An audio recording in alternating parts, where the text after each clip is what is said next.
main stories today. Temperatures could near 40 degrees in this country, which would be an absolute record for June and almost an all-time record. Let us know what you think. Should we have more air conditioning? Should we just carry on as normal? Is it perfectly legitimate for schools to close and businesses to shut? Let us know what you think.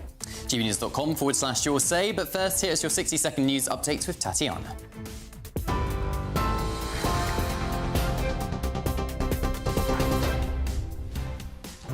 Cameron, thank you and good morning. The top stories: a red warning for extreme heat has come into force in parts of England and Wales, lasting until 9 p.m. tomorrow. It's the most severe level of alert and means there could be a risk to life. Areas covered include London, parts of the Midlands, South East Wales and southern England. Sir Keir Starmer will face Prime Minister's questions for the first time since he announced his resignation.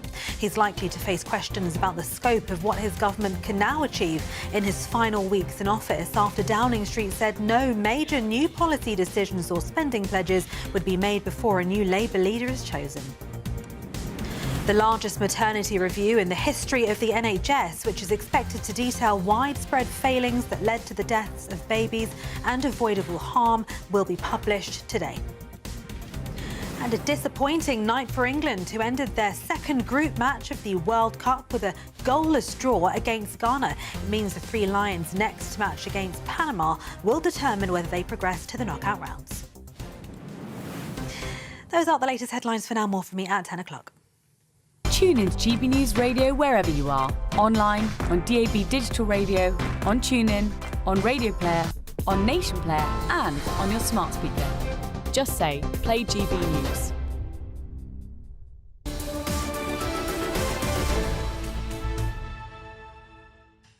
Hello and welcome. This is Britain's Newsroom, live across the United Kingdom on GB News with Cameron Walker and Miriam Cates. Well, today is predicted to be the hottest day of the year, with temperatures forecast to reach as high as 40 degrees centigrade in London and the South East. And one video that caught my eye this morning was from Unite the Union. Bus drivers are understandably furious about their working conditions in this heat. Take a look. What temperature is your office? My office is 35 degrees. 35 degrees, OK? More water. 36.6, 36.6, 36.8, sorry. That is terrible. Are you feeling a bit better now, yeah? I feel like... Cooler. OK, A, why do the buses in London not have air conditioning? B, can't exactly be safe for all the passengers and the driver involved if he can't drive properly because of the heat. And C, City Hall, where Mayor Sadiq Khan has his office, does have air conditioning, because we checked.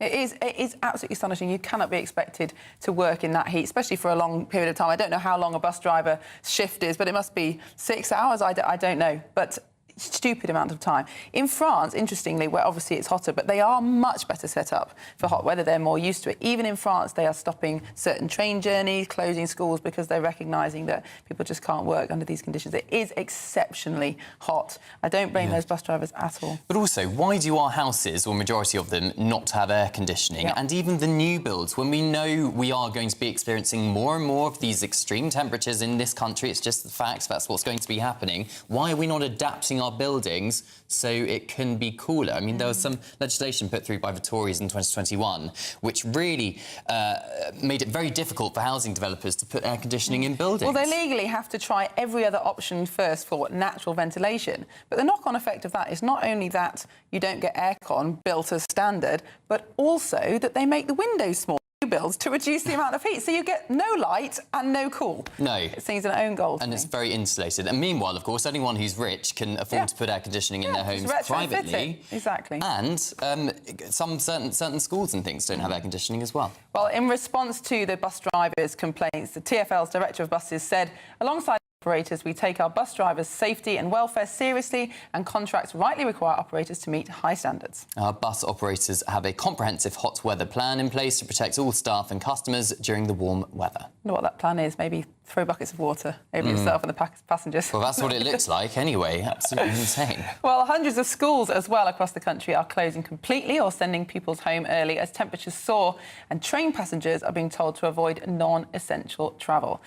Cameron, we always talk in the winter when we get snow, which is a rarer and rarer occurrence now, that Britain's not ready for snow. But I think increasingly the problem is that Britain is not ready for the heat. No, it's not. I think we were used to, lots of houses were built to cope with really cold, harsh Victorian winters. And that just isn't the case anymore. We're getting much milder winters and much hotter summers, and it just baffles me that the new tower blocks going up don't really put air conditioning in, as we discussed, because it costs so much money, because it's so difficult to do so. Now, the Tories have now pledged to reverse all of this legislation if they get into power again with Claire Coutinho. I think it's important to point out as well, Robert Jenrick, of course now Reform UK, was Housing Minister at the time this legislation went in, but Labour aren't going to change it because they want net zero policies, because, to be fair, air conditioning is a lot of energy to keep running, isn't it? It is, but why should we live in discomfort when it's absolutely possible to do something about this? And in this country, you are only talking about a few days a year where you probably would put the air conditioning on at home. Most workplaces, new workplaces, have air conditioning. Why should you not have it at home? It is ridiculous. Climate change is obviously happening. You know, whether or not, how much of that is man-made, we can have that debate. It is happening, but we've got the technological knowledge, the aptitude, the skills to deal with it. So why don't we just deal with it? Yeah, adapt. Yeah. Adapt and just move on. Keep calm and carry on, as we say in Britain. But just some stats. 90% of homes in the US and Japan have air conditioning, 25% in France and 20% in Germany. In Britain, just 3% of homes. So you can see why people are struggling our climate is not that different to Germany, for example. I mean, in the south it's a lot hotter. But yeah, no, it's absolutely ridiculous. And like you say, if you're very wealthy, you can just retrofit it or buy some units, but everybody else has to suffer. Exactly. Well, let us know what you think. Let us know if you've got air conditioning. gbnews.com/your And we should say, for transparency, that we do have air conditioning in this studio. We are very grateful. This is the only reason I can wear this thick suit. Otherwise, we do have air your shorts and conditioning. t-shirt when you we're lucky. No, I would be. Indeed. Well, we can now speak with GBNews national reporter Will Godley. He is on Brighton Beach. Will, normally at 9:40 in the morning, it's pretty chilly. I'm guessing that's not the case today. Absolutely not. There's no air conditioning here, but people are making the most of it. There have been people out on the beach sunbathing since before 7 o'clock this morning. Many people going out for early morning swims before work, but it's not just people enjoying the sunshine today. Some people finding it very, very hot to work in as well. Of course, there are these red weather warnings for extreme heat, both from the Met Office and the UK Health Security Agency, both saying this heat is causing a risk to life and urging people to take precautions today. But some people just have to work, like Jules here. Jules, you're here putting out these deck chairs. What's it like for you working in this heat? It's very intense, I must say, but it's all about keeping safe, staying hydrated, keeping that sun cream on and just staying in the shade as much as possible. But yeah, it's very intense at some points, yes sir. What kind of precautions are you taking to be able to be in this heat all day today? Well, just more matters about, like I say, just staying hydrated, being in the shade as much as possible and making sure that others around you are doing the same as well, so no one gets ill. And we could see all-time temperature records broken this week. We could see the June temperature record broken today. Have you ever known the temperatures to be this high in Brighton? Not that I know of so far. The last time I remember it being nearly this hot was around lockdown, maybe 2021 was very, very hot around that time. So maybe around that it must be this hot, but yeah, it's very hot, I must say. And I've got a feeling, Jules, you're about to be a very popular man today. You're putting up these deck chairs, these sunbeds, and also some parasols as well, providing people on the beach here with some much-needed shade. Just how popular do you think you will be today? Today it might be I reckon it'll be busy, but not as busy as the weekends. Everyone's still at work. It's still chill, so you still got time to yourself. You can enjoy the sun as much as possible. If it's like this on the weekend, then it'll be pure hectic. And people wanting everything left, right and centre. OK, Jules, thank you very much for joining us on GB News. Stay safe in the heat. Of course, there are these red weather warnings in place. Schools closed in large parts of the country, and also travel chaos as well expected on the trains as well today, as Britain is, well, enduring this heat. We are indeed. Will Godley, thank you very much. Don't roast, get some shade, put your sun cream on.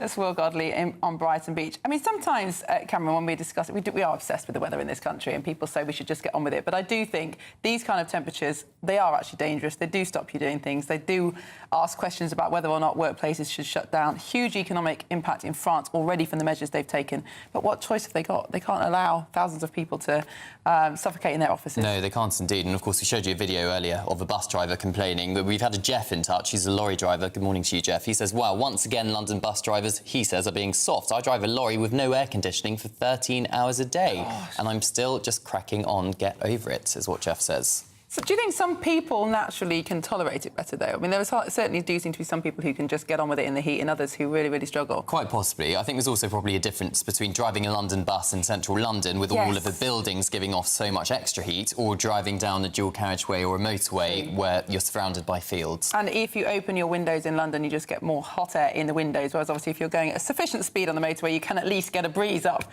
through open windows. But, yeah, I mean, the advice today is if you don't have aircon in your car, don't travel. Definitely. Well, we're going to be talking about how schools are being affected by all of this. So let's speak now to the principal at LVS Ascot, Christine Cuniffe.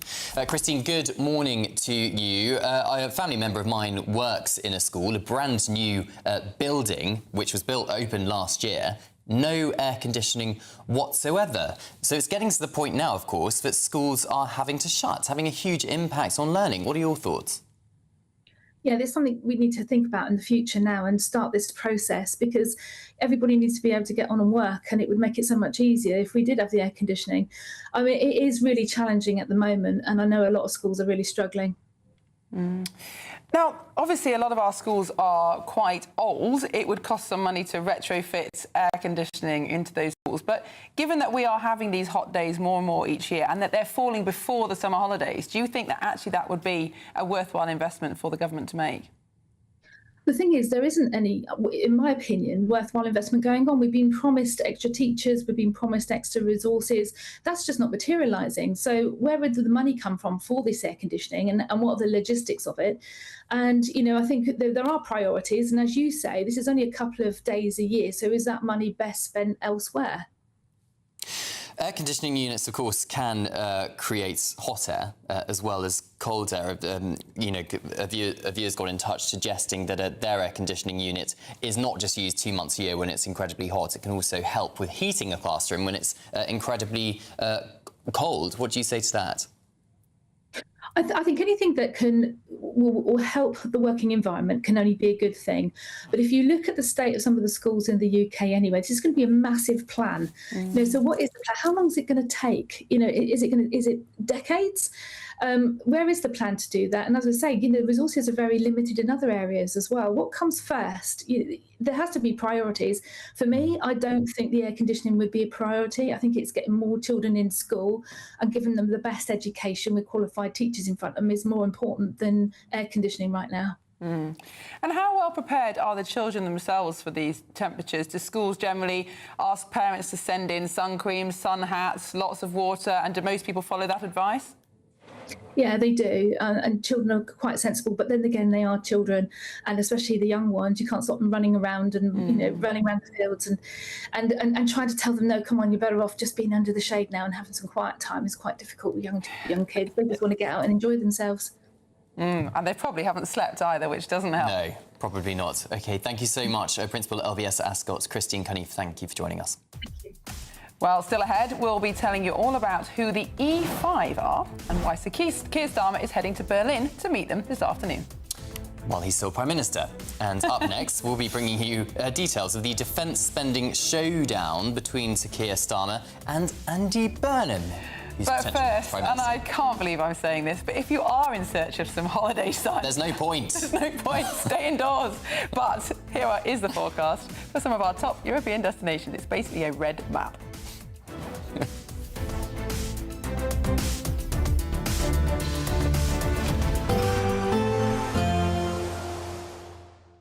Can't wait to get in that sea. Lovely and warm. Just like the feeling of having great travel insurance. All Clear Travel Insurance sponsors GBNews Travel Destinations Forecast. The exceptional heat continues over parts of France for the next few days at least. Meanwhile, 1 or 2 thundery showers possible in Sardinia and some wet weather heading to Portugal. Most of the eastern end of the Mediterranean, though, dry and sunny. Small chance of an isolated shower inland over Greece. Chance of some heavy showers over Sardinia, as I said, but much of northern Italy dry and sunny. Southern Spain also dry and sunny, but some showery rain heading its way into Portugal, affecting Lisbon and Porto. Temperatures back on the rise in Rome for the weekend. All Clear Travel Insurance sponsors GBNews Travel Destinations Forecast.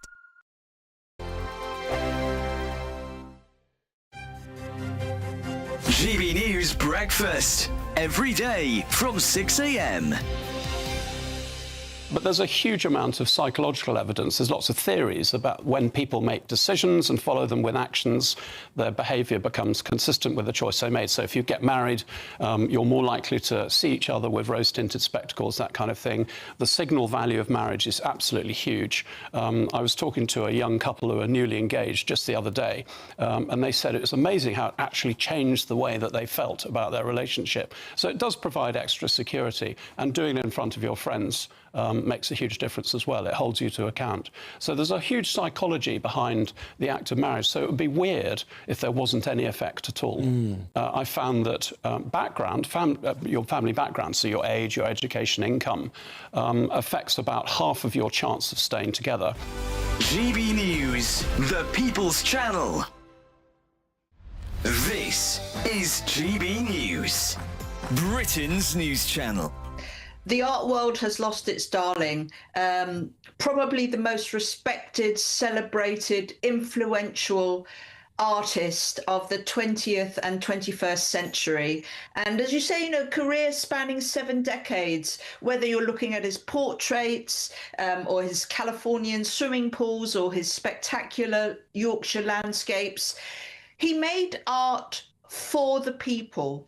The art world can be a rather snobby place, which is unfortunate at times, but he made art for the people. If you think about the portraits, the people that he painted, whether it be Mr. and Mrs. Ossie Clark, the fashion designer, and Percy the cat, or Harry Styles, or a portrait of his carer. GB News, the People's Channel.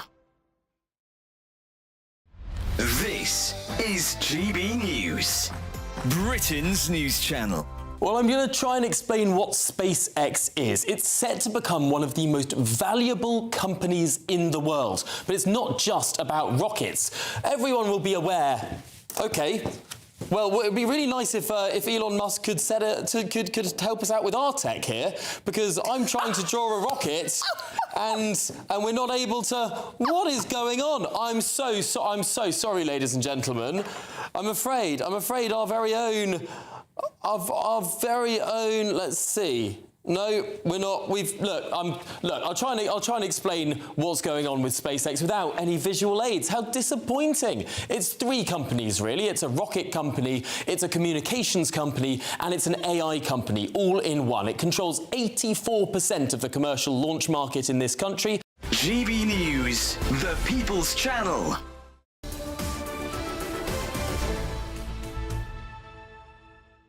Welcome back. It's 9:51. This is Britain's Newsroom on GB News. Now, Andy Burnham and Sir Keir Starmer reportedly held secret talks to discuss a potential transfer of power and the long-awaited defence investment plan. Well, speaking exclusively on GB News last night, the former Prime Minister Boris Johnson weighed in on Labour's leadership crisis. Here's what he said about Burnham's policies. He's a masquerade Mancunian mystery. We do not know what he stands for. It's a complete pig in a poke. Well, GB News' political correspondent Olivia Utley joins us now. Olivia, good morning. Nice to see you this morning. I hope you're keeping cool in our Westminster studio. Now, extraordinary turn of events over the last few weeks. Andy Burnham's only just become an MP, and yet everybody in Westminster is assuming he's going to be the Prime Minister, and he's now having talks about defence. Do you think that Keir Starmer's determination to go ahead with the NATO summit and the Defence Investment Plan publication is stymieing Burnham's chance of bringing some change at this point? I think there definitely is an element of that. I suspect that Keir Starmer, to some extent, would like to get revenge on Andy Burnham. I think there is pretty bad blood between the two men. Let's not forget that Keir Starmer, essentially through the NEC, blocked Andy Burnham from standing in the Gorton and Denton by-election just a few months ago. Now Andy Burnham appears to be getting his wish. The opposition is melting away. Darren Jones, who talked about putting up a bid for the leadership yesterday, has now thrown his his weight behind Andy Burnham. Wes Streeting too has folded in behind Andy Burnham. Now there is this big debate over what happens to that defence investment plan that was supposed to be published last autumn. It was then revised back to a few weeks ago, and at that point, just on the eve of publication, John Healey, the then Defence Secretary, resigned, saying the money being pledged simply wasn't enough. Since then, Keir Starmer has been refining the plan with his new Defence Secretary, Dan Jarvis. He's offered an extra $500 million, according to reports, for the defence investment plan, bringing it up to £14 billion. And he really wants to get this investment plan over the line by the time he goes to NATO in just a few weeks' time. Andy Burnham, meanwhile, understandably, he thinks he's about to be Prime Minister, and he doesn't really want a £14 billion plan being made for him without him even being able to have a look at the details of the plan. Obviously, that would hugely impact whatever tax and spend policies he is going to come up with, although we don't know what those are yet. So it looks like it's going to be a bit of a battle of wills. Will Starmer managed to get this over the line Olivia, in time for I'm NATO sorry, or I'm going to not? have to jump in there. We have hit the end of the hour, but thank you so much for that report this morning. Well, Britain grinds to a halt. That's next. It's getting hot. Stay with us.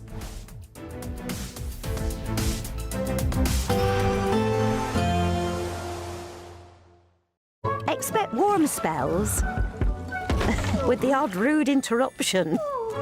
Box Boilers sponsors the weather on GB News. Morning, welcome to your latest weather update from the Met Office here on GB News. Met Office extreme heat warnings are in place for today and tomorrow. A red warning over parts of the Midlands, South East Wales and southern England. An amber warning covering most of England and Wales. Temperatures very high, mid to high 30s in places. Not that hot everywhere for Scotland and Northern Ireland. A bit more cloud, some showers across the Western Isles, perhaps drifting into the Northern Isles and the far north of the mainland at times. But most places dry and sunny and hot. Those temperatures widely in the high 20s, low 30s over northern England.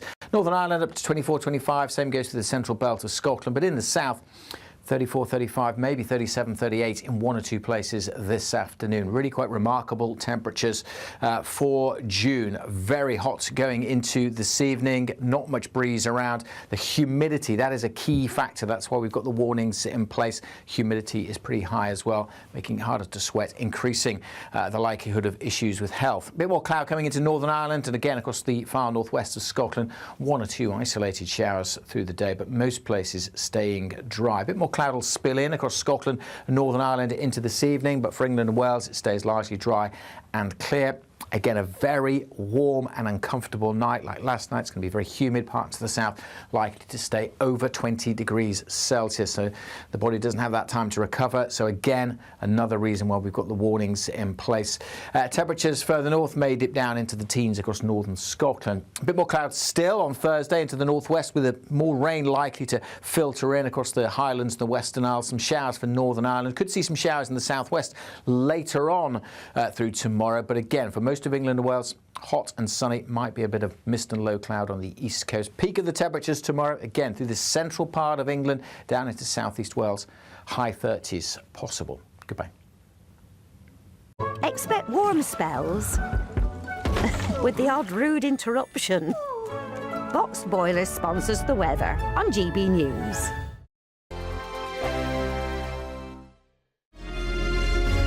Thank you, Britain, for the thousands of you who are becoming friends of GB News every week. You're not only watching and listening to our programmes, you're becoming part of them too.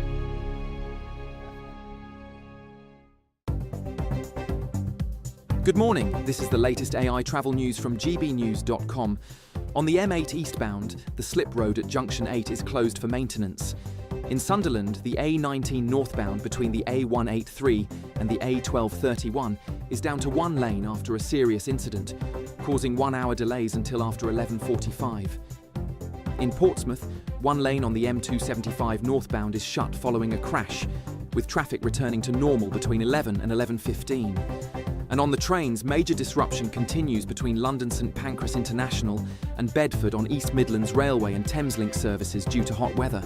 For more travel news, go to gbnews.com.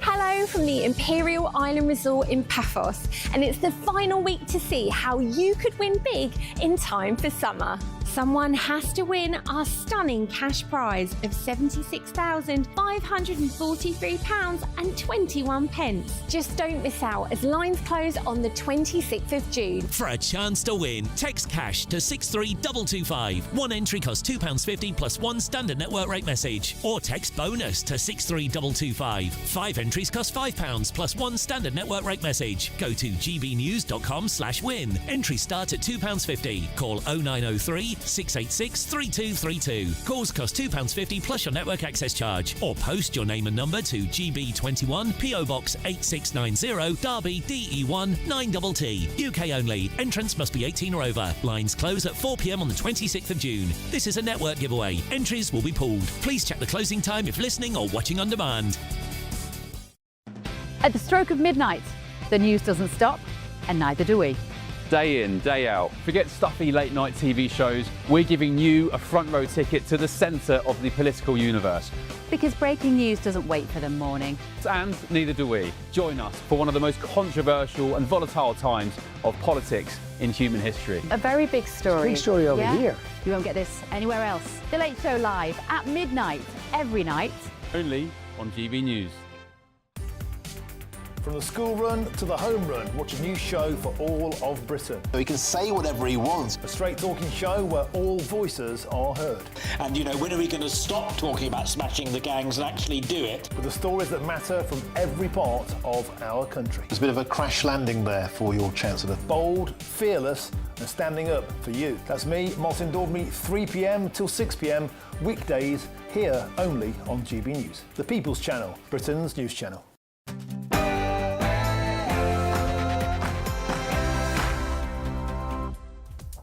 Good morning. It's 10 o'clock on Wednesday, the 24th of June. We are live across the United Kingdom. This is Britain's Newsroom with Cameron Walker and Miriam Cates.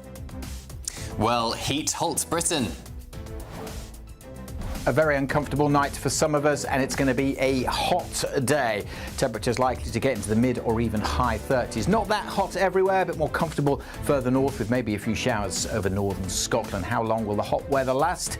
Join me later for a full forecast.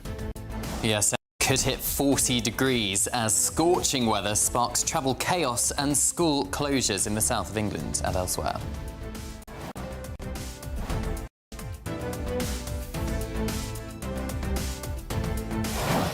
And we'll return to Will later, but some breaking news this morning. Oldham, Bradford, Keighley and London have been named as the first target areas in the National Grooming Gangs inquiry.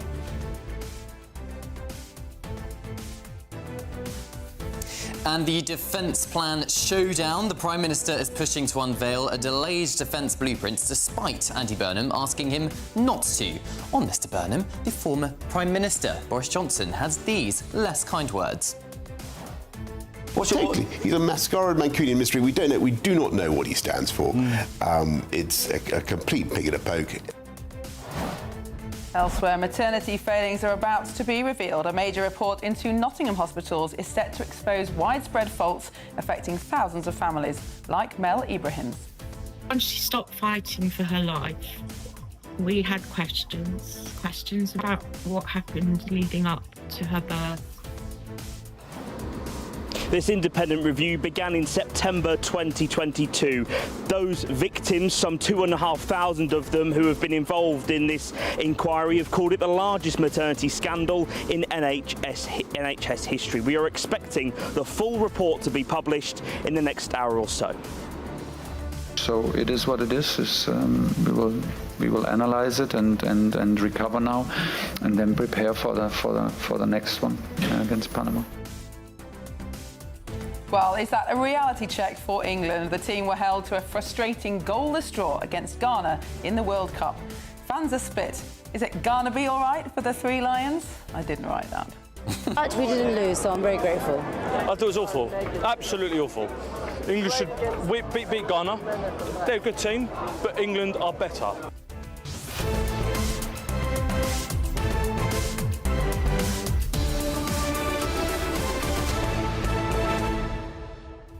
We've had Mary get in touch from Berwick upon Tweed in Northumberland, of course, the north of England, almost bordering Scotland, isn't it?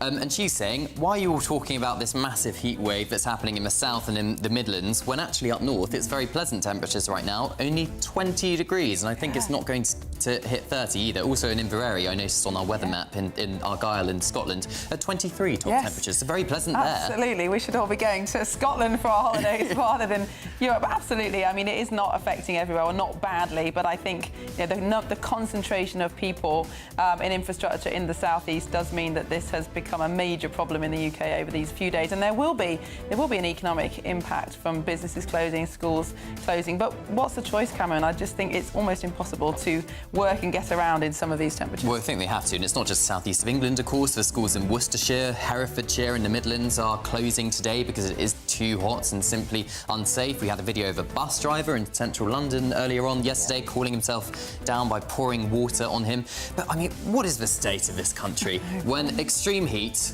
or extreme cold means the whole thing shuts down? Every other country appears to cope. Well, we're used to being such a temperate climate, aren't we, where we don't get these extremes. But, yeah, you go to Northern Europe, Scandinavia, they cope brilliantly with the snow, and in the south with the heat, although they are struggling. I mean, in southwest France along the Atlantic coast, that is the epicentre of this heat wave, and they are even see train lines buckling under the heat. They can't run trains. So this is exceptional. I don't think anyone could expect to have been prepared for temperatures like this. We just didn't used to have them. No, I just think we need to perhaps adapt and maybe invest in a bit of infrastructure. But, of course, money is hard to come by. That is true. Well, we'd love to know what you think about this and all the other issues we're discussing today. Send your views and comments to gbnews.com/your say. But first is your news updates with Tatiana Sanchez.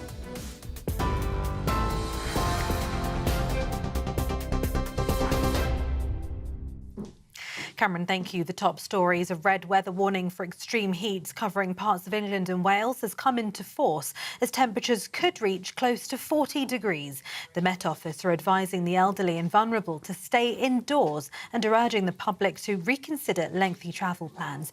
Humid conditions are also expected to persist well after sunset.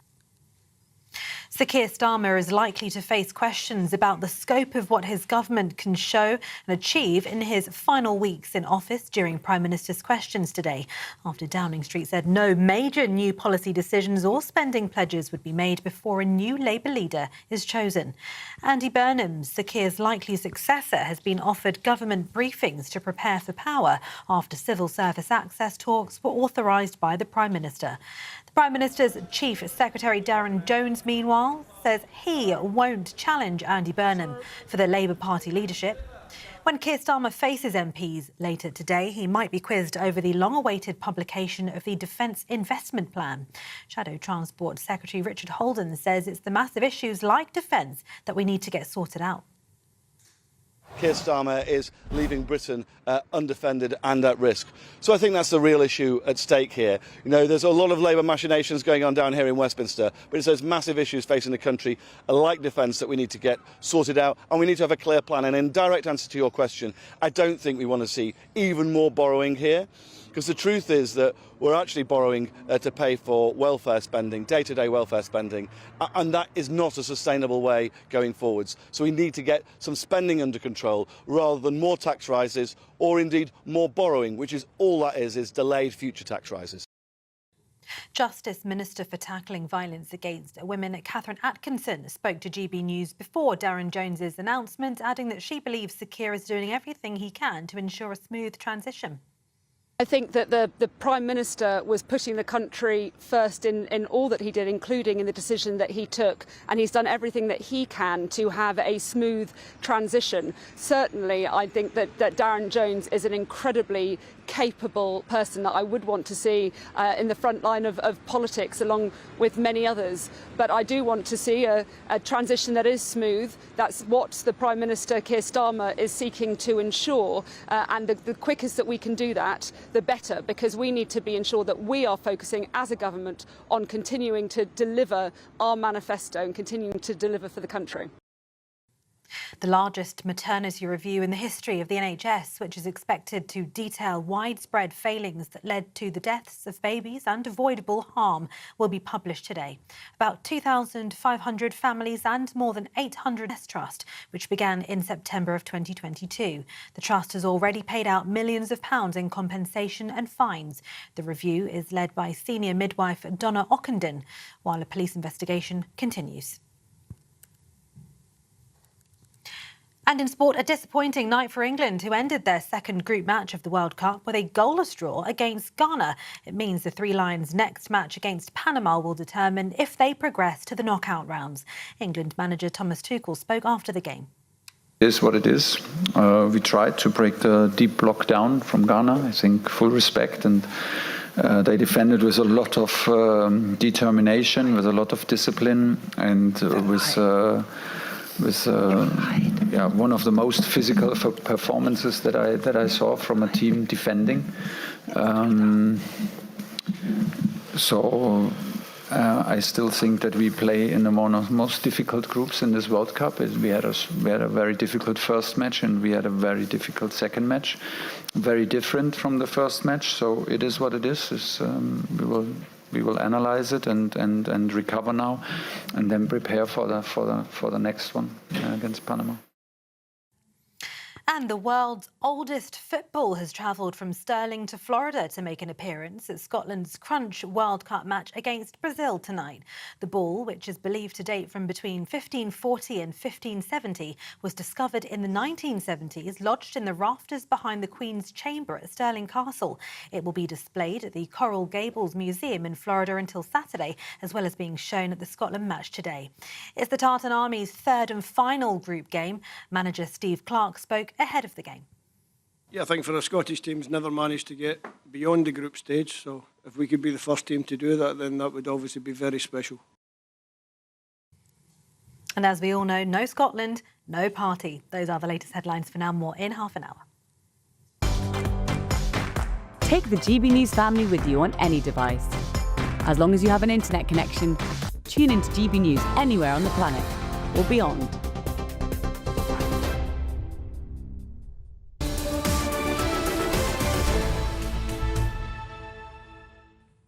Welcome back to Britain's Newsroom, and some breaking news this morning. Oldham, Bradford, Keighley and London have been confirmed by the National Inquiry into Grooming Gangs as the first locations selected for local investigation. Well, GB News' national reporter Charlie Peters joins us now. Charlie, good morning to you. What is the latest on this? Well, good morning, Cameron and Miriam. This is a watershed moment for thousands of grooming gang victims right around the country, but particular in those three areas, those three towns and cities who have been campaigning for this moment for years. There will, of course, be questions about the further areas selected for investigation. We do anticipate that the National Inquiry into Grooming Gangs will set out more areas in the months to come, but we do now have the first three areas that will be selected for that local investigation. Oldham, of course, was selected as a local inquiry before the National Inquiry was put forward by Sir Keir Starmer last June. That's first on the list. And then Bradford and Keighley.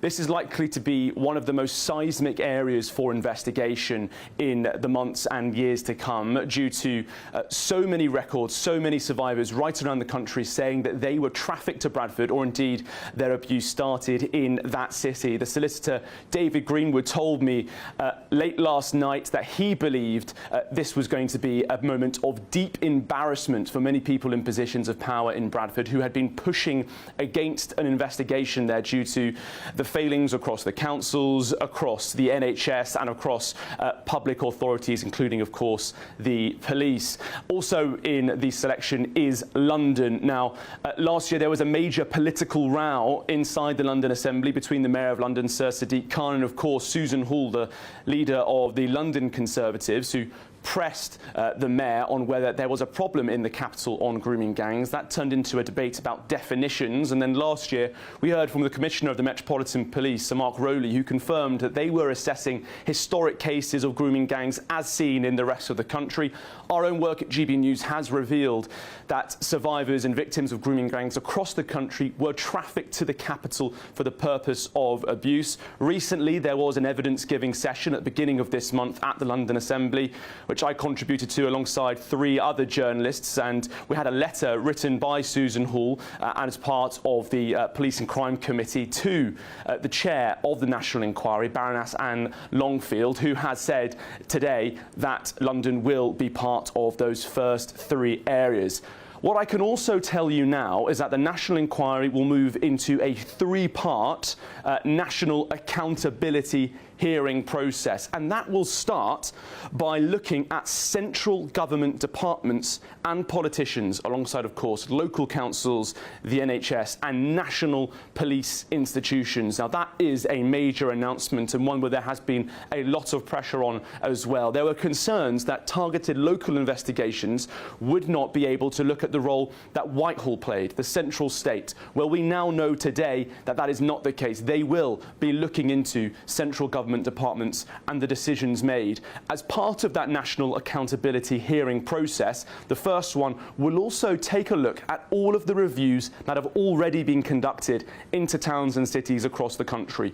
Towns such as Telford, Rochdale, Oldham, Rotherham, of course, but also the city of Newcastle, which is often overlooked in these discussions, and of course Oxford, further down south, looking at the recommendations they've made and assessing what has been implemented and what has been missed. The inquiry team telling us this morning that 800 recommendations have been made in a series of reports over the years, and they want to assess what difference has been made in those areas. The third phase of the national accountability hearings will also investigate the role that tech companies played and the role of technology in the exploitation of children by grooming gangs. And of course, the mode and the strategy and the technique for these criminal operations has adjusted as technology has developed in recent decades. We're now seeing more and more cases where social media apps are used to lure children into the grooming model of exploitation. Several trials that we have attended in the last year have shown some specific apps to be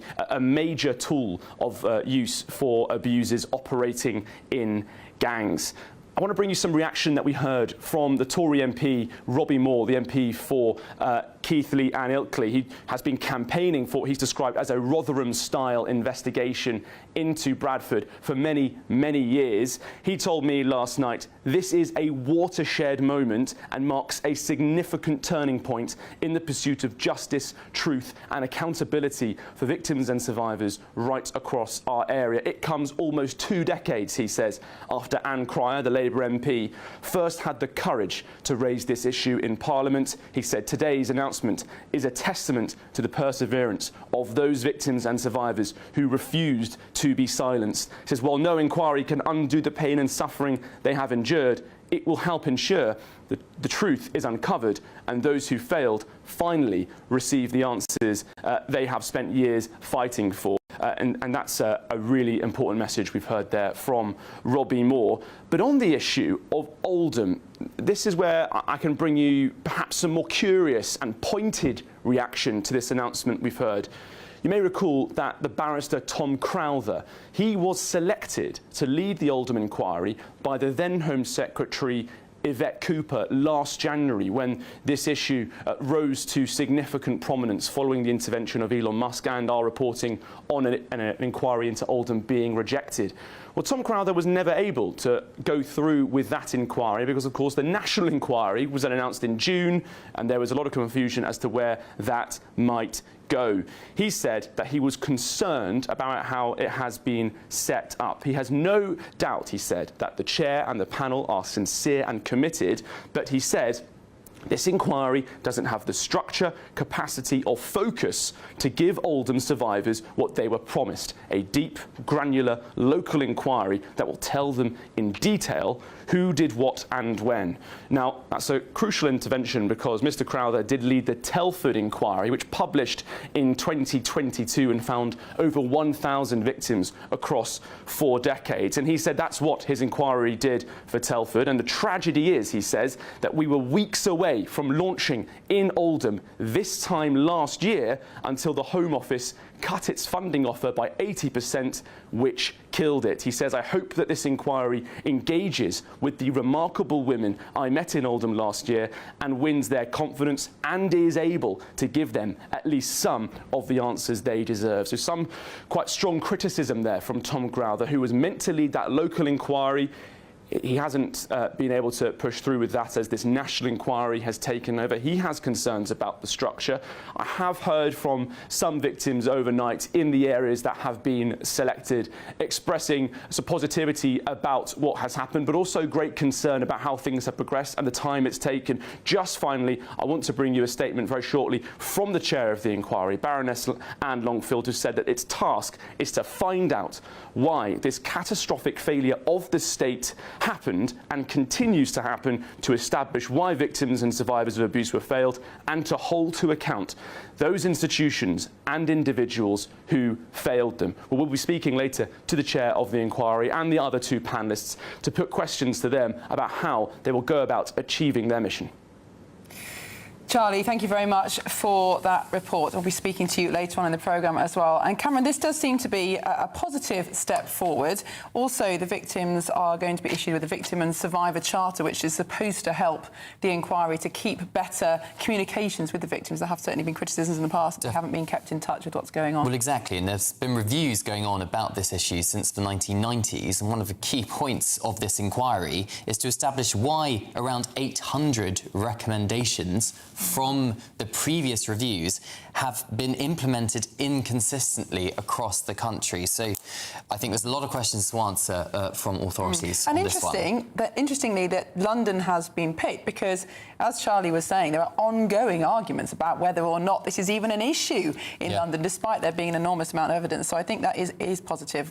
Yeah, I mean, London Mayor Sadiq Khan's been criticised by opposition parties in the City Hall for being quite dismissive about the issue on certain occasions. But London's been selected due to its scale, complexity, multiple boroughs, of course, and overlapping systems. And we'll also examine, as Charlie was saying, girls being trafficked to London. Indeed. Key part of the investigation. Well, we've got plenty more coming up on Britain's Newsroom. Lots more about the weather, of course, and politics. But first of all, it's time for our Great British Giveaway, the final week to see how you could win a massive £76,543 and 21 pence in tax-free cash to spend this summer. Here's how you do it. There's just 2 days remaining of our big summer giveaway. Someone has to win our stunning cash prize of £76,543 and 21 pence. And that person really could be you. Imagine all of the fun you could have this year with that. You could treat the family, treat your friends, make it a super summer for everyone you know. Or just enjoy a bit of me time, safe in the knowledge all those day-to-day financial stresses have been taken care of.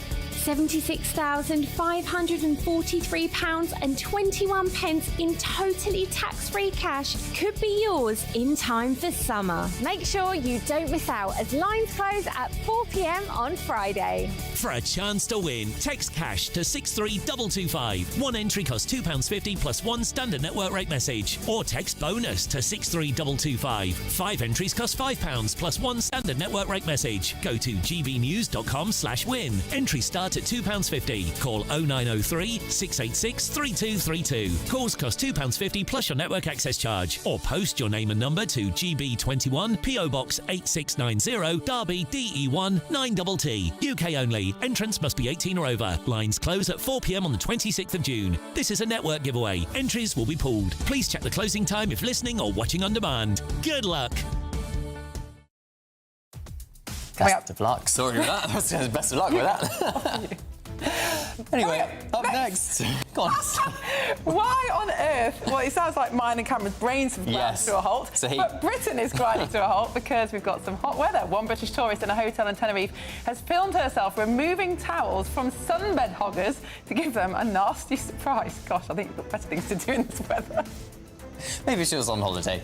And anyway, we'll be going through that and more with two men who are as cool as cucumbers, probably because of the air conditioning, Charlie Rowley and Stephen Pound. This is Britain's Newsroom on GB News.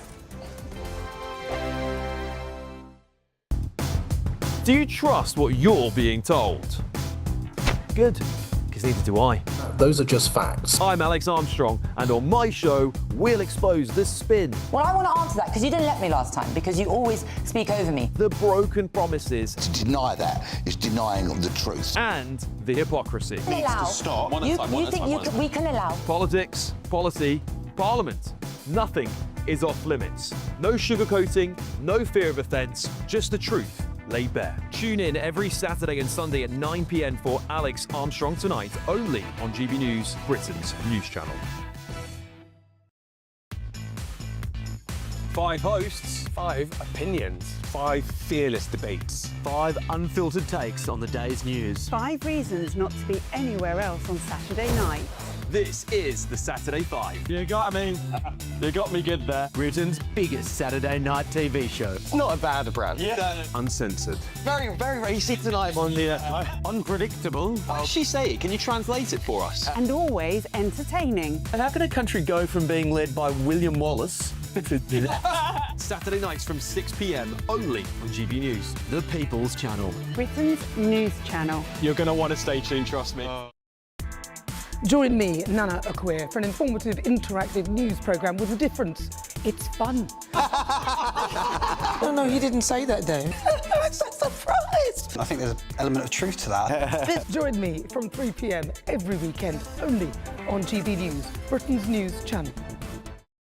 Hi, I'm Michelle Dewberry, and my show is your opportunity to cut through all the noise and dive in headfirst to some robust debates. Ideas clash. Situation, isn't it? No, because the failure is you're deliberately avoiding my point. Nothing's held back. And if you think this is the end of it, wait for more. And we do not shy away from the difficult stuff. Sometimes I want to shake people and say, if only you understood. So join me on Jubes and Co weeknights at 6 p.m. only on GB News, Britain's news channel.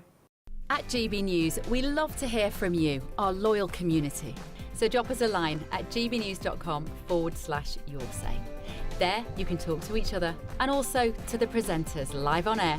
gbnews.com/yoursay, because GB News is your channel, Britain's news channel. You want to know what's really going on in the corridors of power? Labour don't know what to do with you half the time, and that makes you quite lethal in the chamber. Get behind the headlines with Chopper's Political Podcast. Join me, Christopher Hope, as I sit down with the great and the good of British politics. We'll see where this ruling takes us. These are the stories shaping our nation. Chopper's Political Podcast, available now on all platforms. Listen in and stay ahead.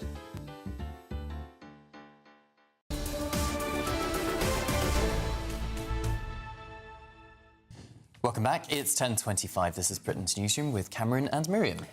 Good morning. Well, we're joined by our panel, former Labour MP Stephen Pound and political commentator Charlie Rowley in the studio. Welcome to you both. Thank you. Shall we start with some politics? We do seem to be living through this very, very strange time where the Prime Minister, Sir Keir Starmer, is now no longer being treated as Prime Minister, and Andy Burnham, a very recently elected MP and yet to even secure nominations to stand against Sir Keir Starmer, is being treated by everybody as the Prime Minister and is now choosing his cabinet and number 10 staff. Well, it's extraordinary, isn't it? You're right, absolutely right. He's only become an MP again about 5 minutes ago. He's now been given access to security briefings by the Civil Service. Antonio Romeo, the head of the Civil Service, has granted him permission to do that. The nominations for the Labour Party leadership haven't even opened yet. So the idea that he's got this sort of special treatment is, I think, quite extraordinary.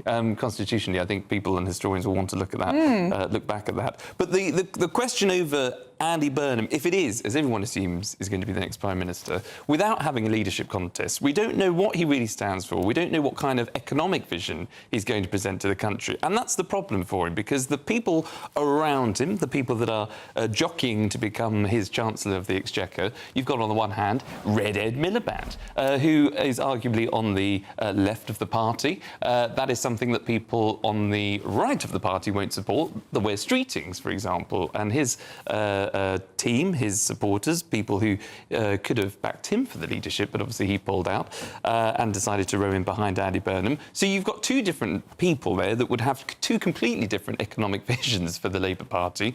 Throw in Darren Jones, who only today, who was said that he wouldn't stand for the leadership. He's going to support Andy Burnham as well. Close friend of Sir Keir Starmer, was in the Treasury with Rachel Reeves, obviously before becoming Chief Secretary to the Prime Minister, so very economically literate. He might be in with a shot, having stood down his campaign for the throne. But, Charlie, can I take exception to one of the things you said about not knowing much about Andy? We know a lot about Andy Burnham. He was in the House from 2001 onwards. He was in the Treasury. He was the Secretary of State for Health. He's a very, very senior politician. We've also seen the work he's done in Manchester. Now, the idea that some people are trying to paint him as this sort of red in tooth and claw, some frothing socialist who's actually going to nationalise the corner shops. But he's a very, very sensible, mature, pragmatic politician. Look what he did in Manchester. He didn't just say, we're going to have a socialist utopia. I could do that. Let's do what I works. could do that in Manchester. If the central government gives me pots and pots of money and I can splash the cash on trams and goodies and culture and berate the government for lockdowns against my people in the north. The difference is we don't know about Andy Burnham because he's shapeshifted. You're absolutely right. He held positions in cabinet under Tony Blair, under Gordon Brown. He was supportive under Jeremy Corbyn's leadership, who he lost to.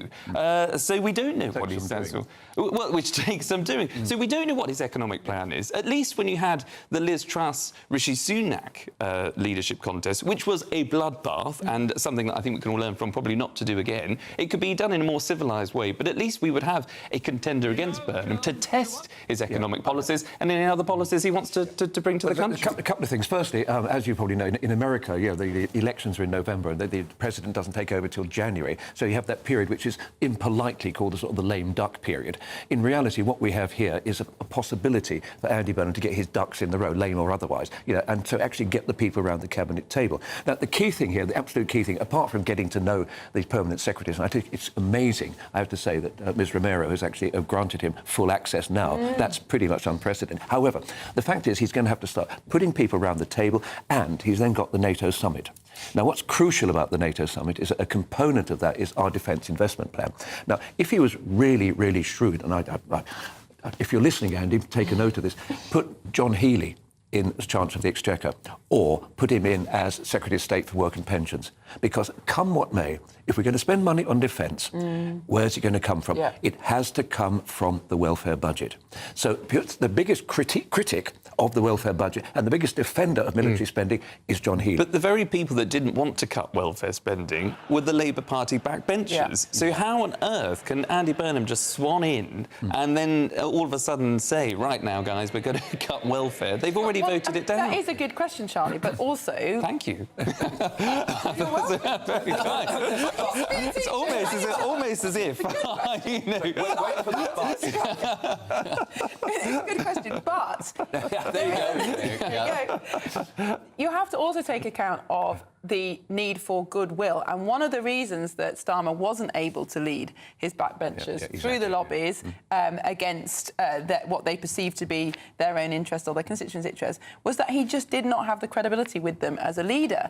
And Andy Burnham, we don't know what he thinks about a lot of things, but he does have some characteristics that Keir Starmer definitely doesn't. Charisma, popularity, the ability to communicate normally with people, being a kind of ordinary kind of guy. And you can't underestimate the importance of that in kind of bolstering the goodwill with your own MPs to get them through the lobby. So, yes, I think it'd be very difficult for Labour MPs to cut welfare, but I do think he has a better chance of persuading them to do it, because of the different type of personality. Miriam, I sat through hundreds and hundreds of meetings of the Parliamentary Labour Party, and although to the day I die, I'll be ashamed of what we did in March 2003 on the Iraq vote, the fact remains is that the Labour Party was very much against intervention in Iraq. Tony Blair came along to the Parliamentary Labour Party and he made the speech of a lifetime. And 2/3 of the people in that room changed their view there and then. Now, God love it, I don't see Keir Starmer having that ability to actually change.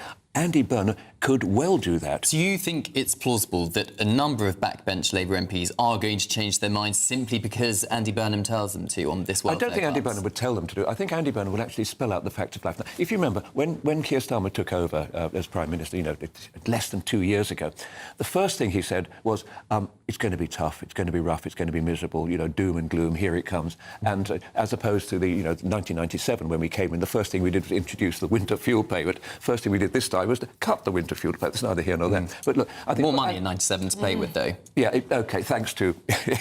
Anyway, thank you, Miriam. We appreciate it. Look, but the reality I was 14 then, Steve. So I don't think I can really take credit. You're an influential 14.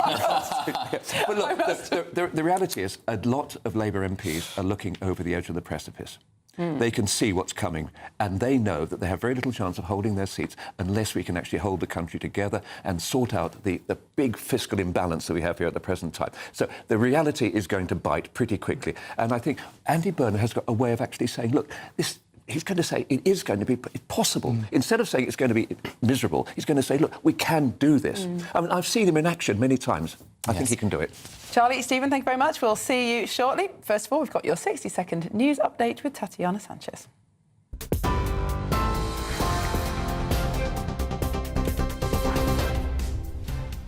Thank you. The top stories. The first places to be investigated by the statutory independent inquiry into grooming gangs will be Oldham, Bradford and Keighley in London.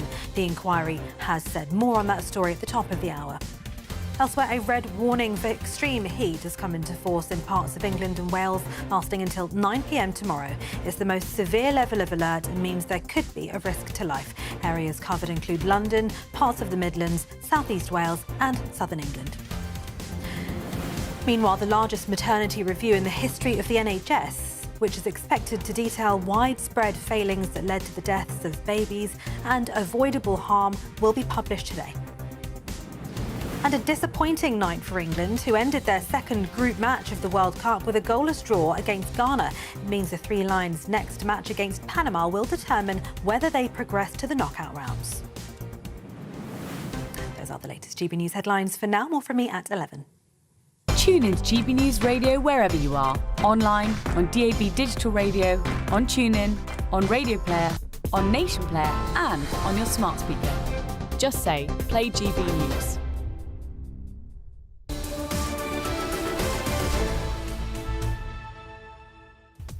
Still ahead, Oldham, Bradford, Keighley and London named as the first target areas in the National Grooming Gangs inquiry. We'll bring you the very latest on that breaking news. You're watching Britain's Newsroom on GB News. Stay with us.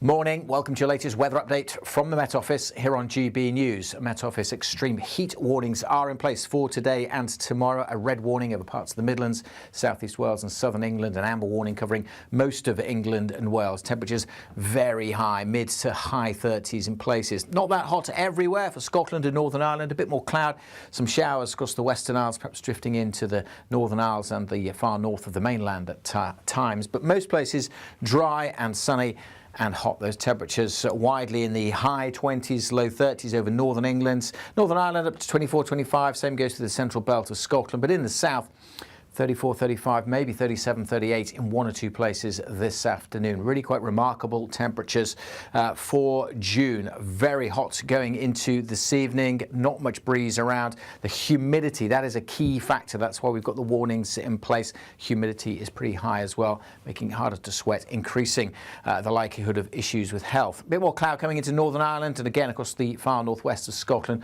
One or two isolated showers through the day, but most places staying dry. A bit more cloud will spill in across Scotland and Northern Ireland into this evening, but for England and Wales it stays largely dry and clear. Again, a very warm and uncomfortable night like last night. It's going to be very humid. Parts of the south likely to stay over 20 degrees Celsius. So the body doesn't have that time to recover. So again, another reason why we've got the warnings in place. Temperatures further north may dip down into the teens across northern Scotland. A bit more clouds still on Thursday into the northwest, with more rain likely to filter in across the Highlands and the Western Isles. Some showers for Northern Ireland. Could see some showers in the southwest later on through tomorrow. But again, for most of England and Wales, hot and sunny. Might be a bit of mist and low cloud on the east coast. Peak of the temperatures tomorrow, again, through the central part of England, down into southeast Wales. High 30s possible. Goodbye. Thank you, Britain, for making GB News Radio such a huge success. Whether you're in the car, on the go, or listening at home, thank you for choosing us as your radio station. Good morning. This is the latest AI travel news from GBNews.com. The M8 Junction 10 on slip is closed eastbound due to maintenance. In Sunderland, drivers on the A19 northbound face delays after a collision with 2 lanes closed, expected to clear by 12:10. Meanwhile, in Lancashire, the M65 eastbound between Junction 6 and 7 has lane closures causing delays, likely to ease by 11:30. In Portsmouth, the M275 northbound has 1 lane closed following an incident, with conditions back to normal by 11. And on the trains, major disruption continues between London St Pancras International and Bedford on East Midlands Railway, and Thameslink services due to hot weather. For more travel news, go to gbnews.com.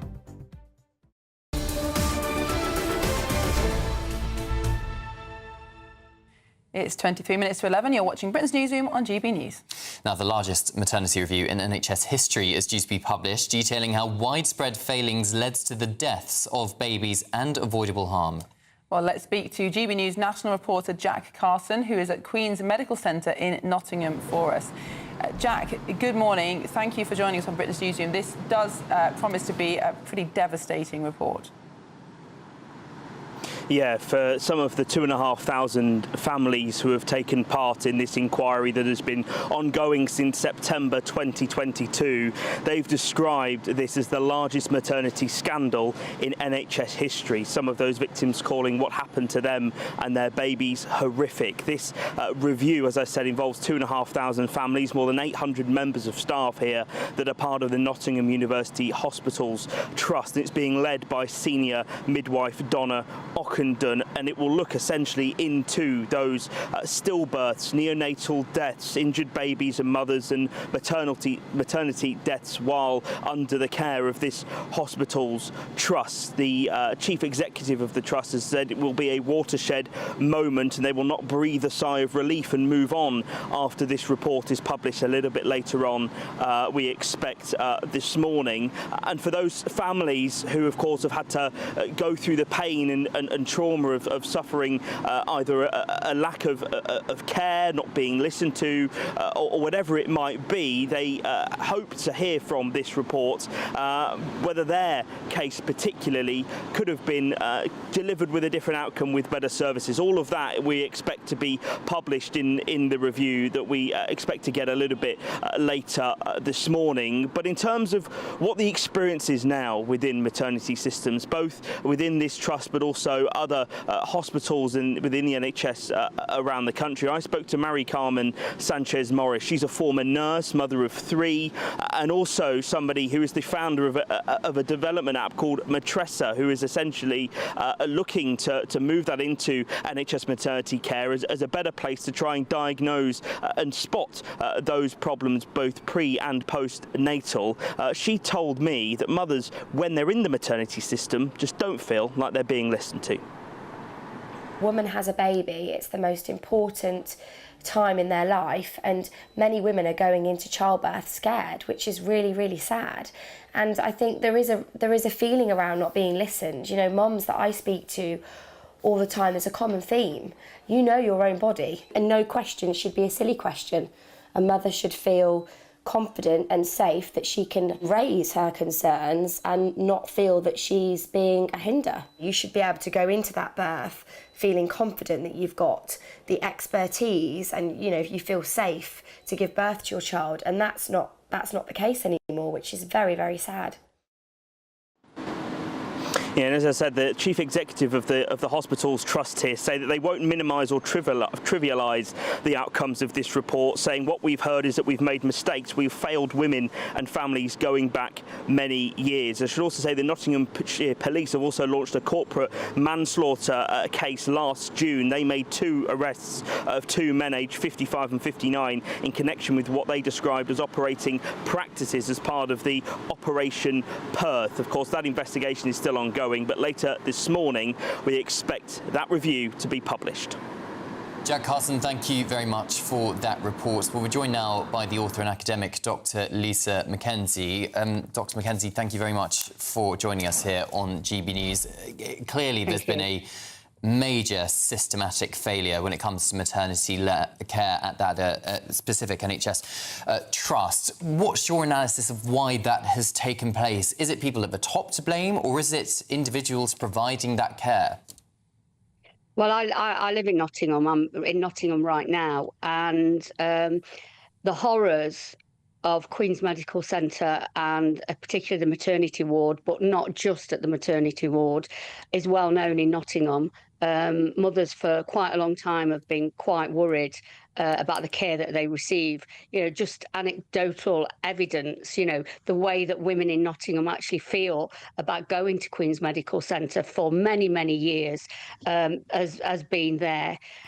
What do I think has happened? I think this is not... In Nottingham, we've now got at least 3 different inquiries going on. There's obviously the Nottingham inquiry about the Valdo Callicane murders. That inquiry has shown that there's been absolutely systemic failure. The Ockenden report, which we're now talking about, has shown that there's absolute institutional and systemic failure. So something in Nottingham is going very wrong. The report that was published last year said very clearly that the people at the top have a wall of silence. And when things are going wrong, instead of dealing with those things, they tend to close out the people who are making the complaints. And I think this is systemic throughout the NHS, actually, and in Nottingham in particular. I'm going to say something. Nottingham's my home. It's the city that I love. But I think we are a failed city right now. Lisa, it's interesting that you are drawing together those 2 separate scandals, I suppose. You're suggesting that there is a cultural problem. Perhaps people in authority are more keen to cover their tracks than to address what's going on. Do you think that's fair? I think that's absolutely fair. We've had this for such a long time. This inquiry over the maternity services in Nottingham, it has been going on quite a long time. At least 5 years ago, the families have been pushing for an inquiry. So this is not something that's new. It didn't happen just this year. In 2022, the Queen's Medical Centre was fined a very large fine, actually, for its failings in maternity services. And then, obviously, the Nottingham inquiry has shown that another part of the NHS, the mental health services, have also failed. I think the only conclusion we can come to that is that Nottingham Healthcare Trust is not serving the people of Nottingham well. In fact, it's putting the people in Nottingham at risk. We are now at risk from these services.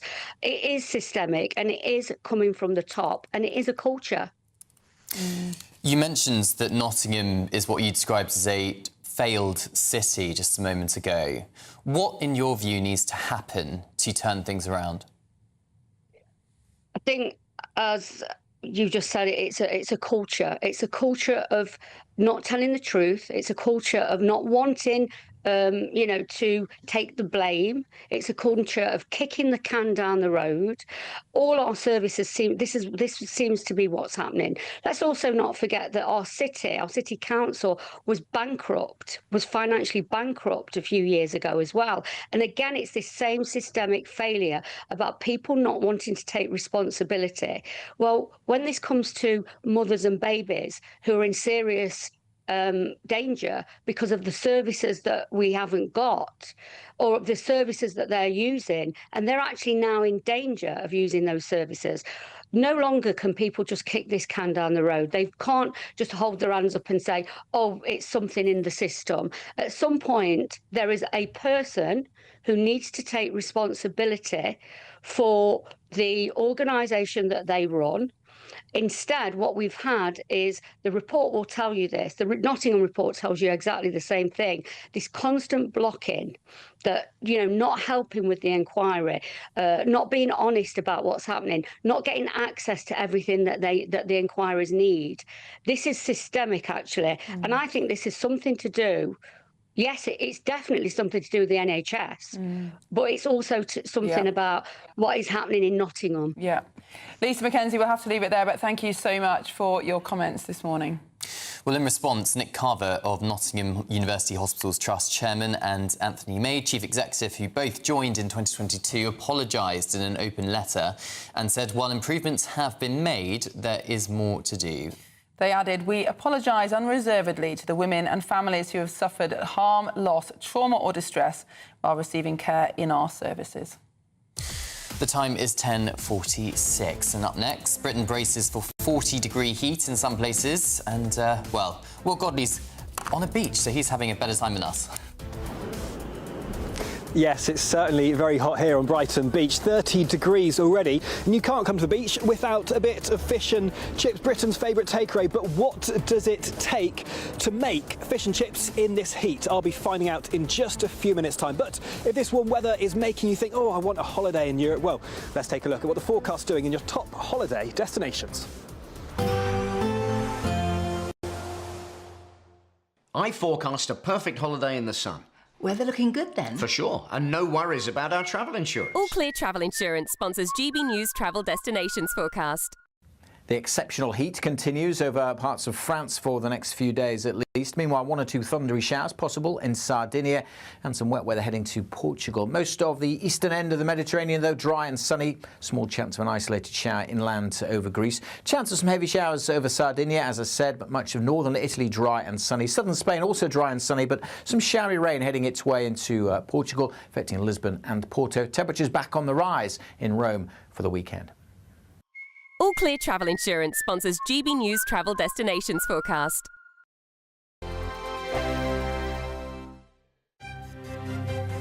GB News Breakfast, every day from 6 a.m.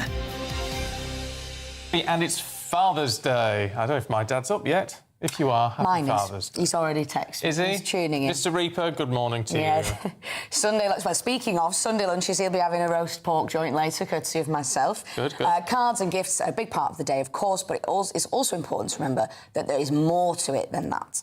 Yeah, because it's not just about one day, is it?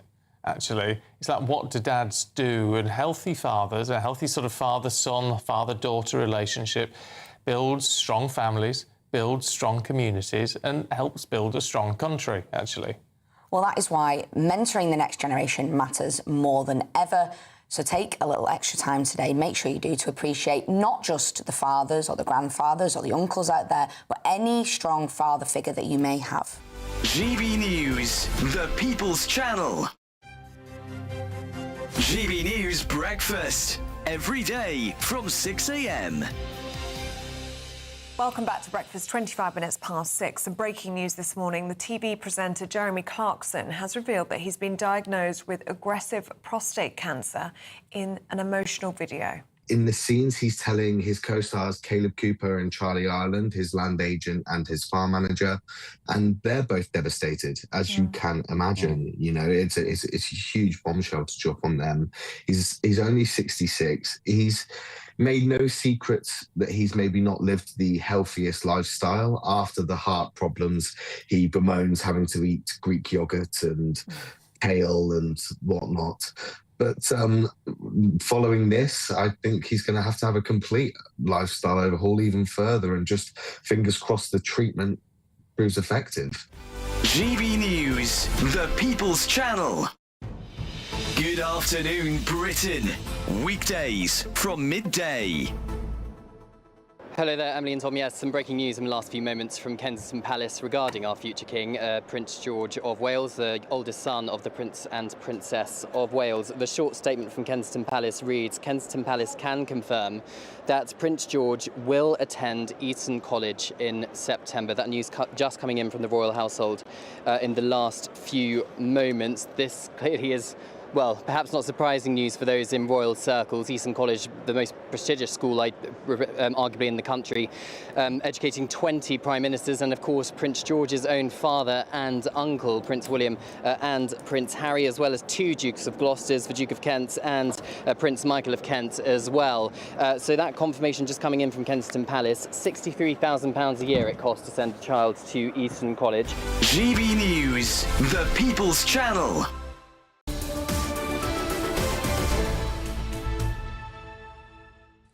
Welcome back. Now, today is predicted to be the hottest day of the year, with temperatures forecast to reach as high as 40 degrees Celsius in London and the southeast. Well, we can now speak with GB News' national reporter, Will Godley, who is on Brighton Beach for us, enjoying the sunshine, although perhaps too hot, Will. Yeah, Cameron, Miriam, it's certainly feeling hot here today, 30 degrees, and it's only going to get hotter, of course, across the country. Many people feeling the heat as well. Those red weather warnings for extreme heat in place, saying that this heat could even cause a risk to life, urging people to take precautions. But spare a thought for people working in this heat, particularly those in kitchens. We can't come to the beach without a fish and chip shop. This is the Modern World Fish and Chip Shop in Brighton, and Ibram runs it. Ibram, just how hot is it inside your kitchen today? It's an absolute scorcher, actually. It's okay. We're just about coping. We're taking precautions. We reduced 1 fry from 2 fries. We're down to 1. There's not much sales in food at the moment. It's mostly people trying to keep hydrated. Waters, soft drinks, ice creams, beers. So yeah, the sales of food has actually reduced quite a lot. People not eating as much. So this actually heat wave could have a negative impact on your business. People just not buying fish and chips. Well, I've just done one over there actually. Yeah, ladies just come over some fish and chips. I'm just about to fry up. These gentlemen, they want to sit inside because it's too hot outside, so they're going to sit in the bar inside there and they enjoy a nice breakfast. And just in Brighton, you've been here for a long period of time. Have you ever known it to be this hot? Never. No, not in my time down the beach in the last 6-7 years. I've never seen it this hot. It is very hot. Just how hot would it have to get before you just shut shop and not able to carry on? We're okay at the moment. We're okay. We're surviving. All the staff make sure they're taking regular breaks, sit down outside, keeping refreshed, hydrated all the time, and yeah, we're coping. Hope, fingers crossed, it'll be okay. Good to hear it, Ibram. The food's looking lovely. So thanks for joining us on GB News. He says it's okay at the moment, but feeling very, very hot. I'm feeling sweaty just standing near the fryers here. But of course, many schools say it's too hot for them to open. Hundreds shut across the country in this red zone where the Met Office have issued a warning for extreme heat. And we've also heard from train companies as well, saying there's going to be severe disruption today because of the heat. Will Godley, thank you very much for that report. Well, we'll have lots more on the temperature and all today's other news. And Tom Fredericks says that in his day, in 1976, school carried on as usual. We had lessons in the park. Yes, I think Will needs to go and get an ice cream after that hot fryer. Anyway, there's a battle between Keir Starmer and Andy Burnham, surprise, surprise, over the defence investment plan. It's all hotting up in Westminster too. Stay with us. This is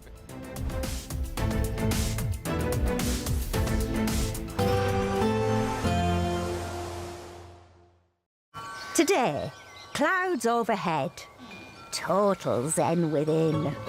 Boxed Solar sponsors the weather on GB News. Morning, welcome to your latest weather update from the Met Office here on GB News. Met Office extreme heat warnings are in place for today and tomorrow. A red warning over parts of the Midlands, South East Wales and southern England, an amber warning covering most of England and Wales. Temperatures very high, mid to high 30s in places. Not that hot everywhere for Scotland and Northern Ireland. A bit more cloud, some showers across the Western Isles, perhaps drifting into the Northern Isles and the far north of the mainland at times. But most places dry and sunny and hot. Those temperatures widely in the high 20s, low 30s over northern England. Northern Ireland up to 24, 25. Same goes to the central belt of Scotland. But in the south, 34, 35, maybe 37, 38 in one or two places this afternoon. Really quite remarkable temperatures for June. Very hot going into this evening. Not much breeze around. The humidity, that is a key factor. That's why we've got the warnings in place. Humidity is pretty high as well, making it harder to sweat, increasing the likelihood of issues with health. A bit more cloud coming into Northern Ireland and again across the far northwest of Scotland. One or two isolated showers through the day, but most places staying dry. A bit more cloud will spill in across Scotland and Northern Ireland into this evening, but for England and Wales it stays largely dry and clear.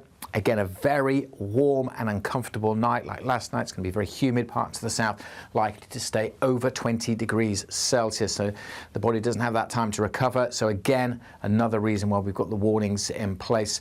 Temperatures further north may dip down into the teens across northern Scotland. A bit more clouds still on Thursday into the northwest with more rain likely to filter in across the Highlands and the Western Isles. Some showers for Northern Ireland. Could see some showers in the southwest later on through tomorrow. But again, for most of England and Wales, hot and sunny. Might be a bit of mist and low cloud on the east coast. Peak of the temperatures tomorrow, again, through the central part of England, down into southeast Wales. High 30s possible. Goodbye. Today, clouds overhead. Total zen within. Box Solar sponsors the weather on GB News.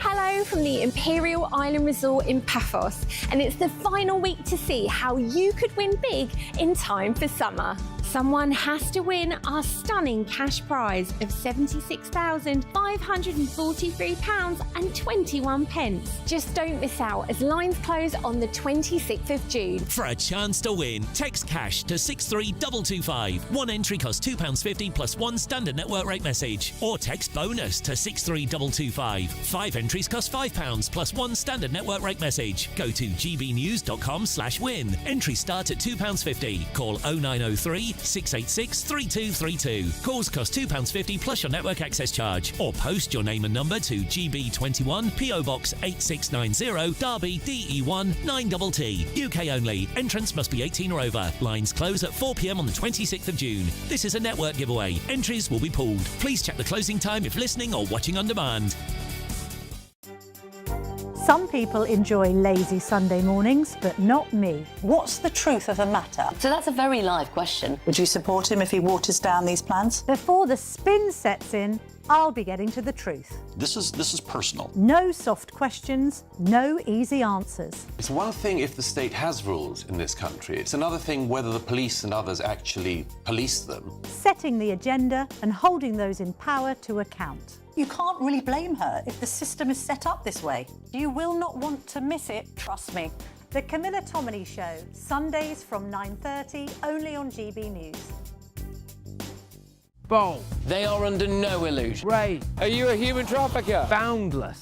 I've had enough of the nonsense, and I'm not afraid to say it. Don't get us on the BBC. Every weeknight, I tear through the headlines. The smell of gasoline. Should we be worried about it? From Westminster madness to cultural war chaos. What I'm going to do now is they are throwing things out the car as we speak. Get ready, Britain. Here we go. Patrick Christie's tonight, weeknights from 9 p.m, only on GB News, Britain's news channel. As soon as it hits 11 and the headlines come in, Late Edition brings you the breaking news from all the front pages. because the news is going to happen. So get a head start today. Patrick Christie's tonight, Late Edition. Alex Armstrong tonight, Late Edition. From 11 o'clock every night. Only on GB News, the People's Channel, Britain's news channel. I've been in Westminster for a long time, but I know that though power may be here, its effect on people's lives is across the whole of the country. We may be where rules are made, but it's where they're implemented that matters.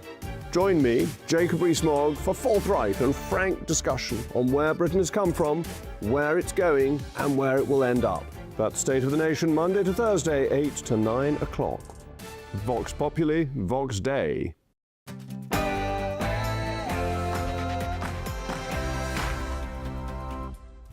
Good morning, it's 11 o'clock on Wednesday the 24th of June, live across the United Kingdom. This is Britain's Newsroom with Cameron Walker and Miriam Cates. Well, heat halts Britain. a very uncomfortable night for some of us, and it's going to be a hot day. Temperatures likely to get into the mid or even high 30s. Not that hot everywhere, but more comfortable further north, with maybe a few showers over northern Scotland. How long will the hot weather last? Join me later for a full forecast. Well, Britain is boiling over and temperatures could hit 40 degrees as scorching weather sparks travel chaos and school closures. Well, any hotter than 35.1 would break the June heat record. Currently in Brighton, it's 31 degrees. Temperatures only getting higher. There are two red heat alerts in place. One from the UK Health Security Agency, one from the Met Office, both issuing warnings, risks to life, they say this heat could bring. So many of us wanting to enjoy the heat urged to do so responsibly.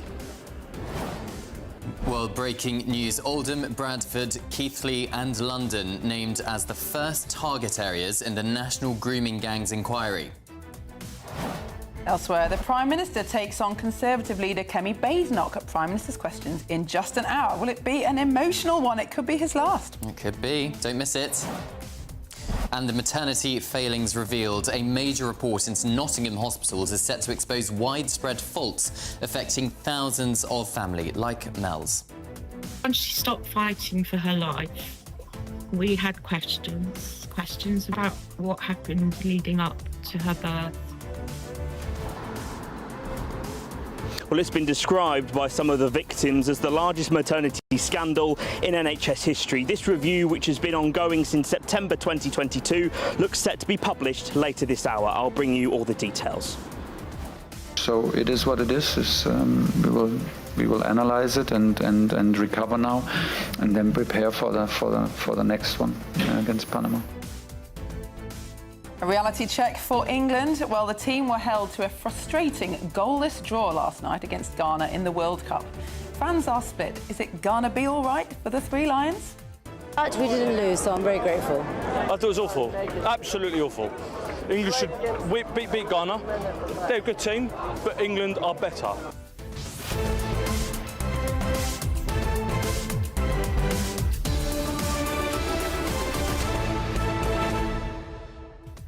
Cameron, this maternity report is going to be pretty damning, I think, from everything we've heard. Of course, this Nottingham Hospital maternity care scandal where thousands of women have given their thoughts. And you will have never had and will never have this experience, but I've had 3 children, and you're in a very vulnerable position as a mother going into hospital about to give birth, especially the first time. You don't know what to expect. There are many, many things that can go wrong. And I'm just so concerned for women in Nottingham and wider that they're now going to be worried, anxious about what kind of care they're going to receive. We really, really need to sort this out quickly. Yeah, and we were speaking to an expert earlier on in the programme from Nottingham, and she was saying that it's kind of wide knowledge for expectant mothers that if you're going to Queen's Medical Centre or that NHS Trust, you are worried because of the failings which have clearly happened. And it's important to point out, of course, it's the same NHS Trust where, very sadly, those 3 victims of that Nottingham attacker were taken. And 19-year-old Barnaby Webber, Emma Webber, has been tweeting about this, his mother,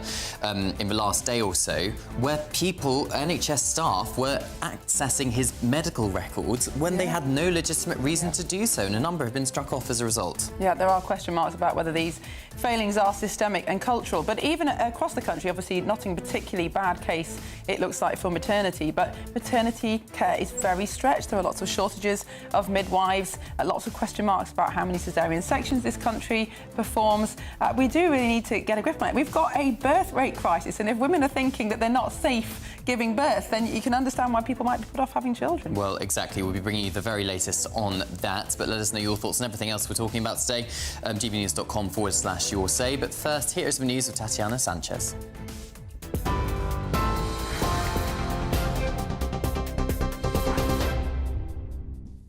Thank you very much. The top stories. A red weather warning for extreme heat covering parts of England and Wales has come into force as temperatures could reach close to 40 degrees. The Met Office are advising the elderly and vulnerable to stay indoors and are urging the public to reconsider lengthy travel plans. Humid conditions are also expected to persist well after sunset, bringing the prospect of tropical nights to parts of the UK where temperatures remain above 20 degrees.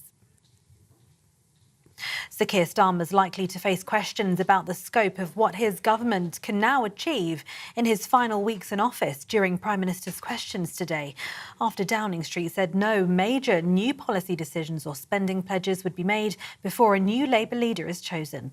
Andy Burnham, Sir Keir's likely successor, has been offered government briefings to prepare for power after civil service access talks were authorised by the Prime Minister.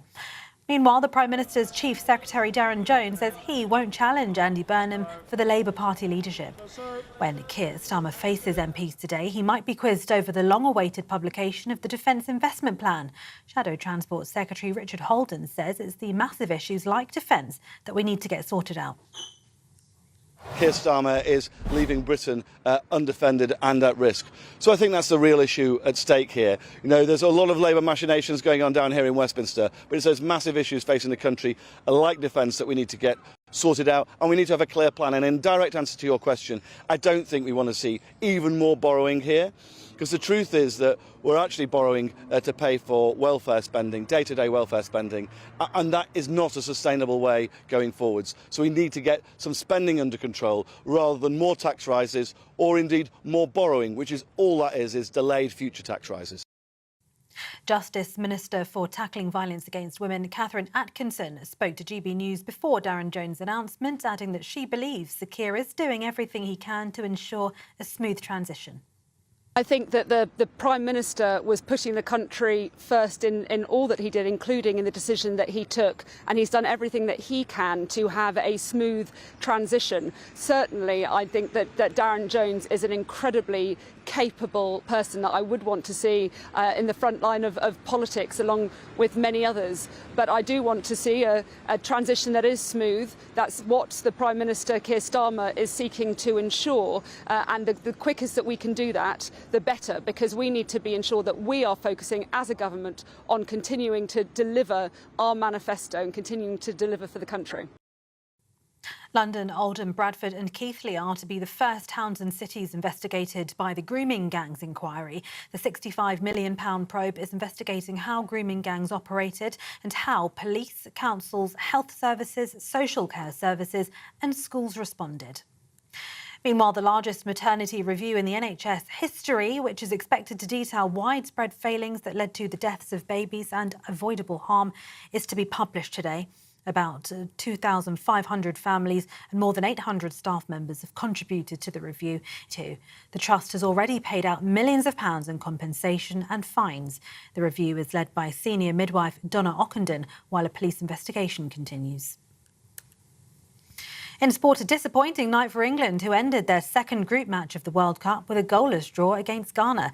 It means the Three Lions' next match against Panama will determine if they progress to the knockout rounds. England manager Thomas Tuchel spoke after the game. It is what it is. We tried to break the deep block down from Ghana. I think full respect, and they defended with a lot of determination, with a lot of discipline, and with one of the most physical performances that I saw from a team defending. I still think that we play in one of the most difficult groups in this World Cup. We had a very difficult first match and we had a very difficult second match, very different from the first match. So it is what it is. We will analyze it and recover now, and then prepare for the next one against Panama. And the world's oldest football has travelled from Stirling to Florida to make an appearance at Scotland's Crunch World Cup match against Brazil tonight. The ball, which is believed to date from between 1540 and 1570, was discovered in the 1970s, lodged in the rafters behind the Queen's Chamber at Stirling Castle. It will be displayed at the Coral Gables Museum in Florida until Saturday, as well as being shown at the Scotland match today. It's the Tartan Army's third and final group game. Those are the latest headlines. For now, more in half an hour. Take the GB News family with you on any device. As long as you have an internet connection, tune into GB News anywhere on the planet or beyond.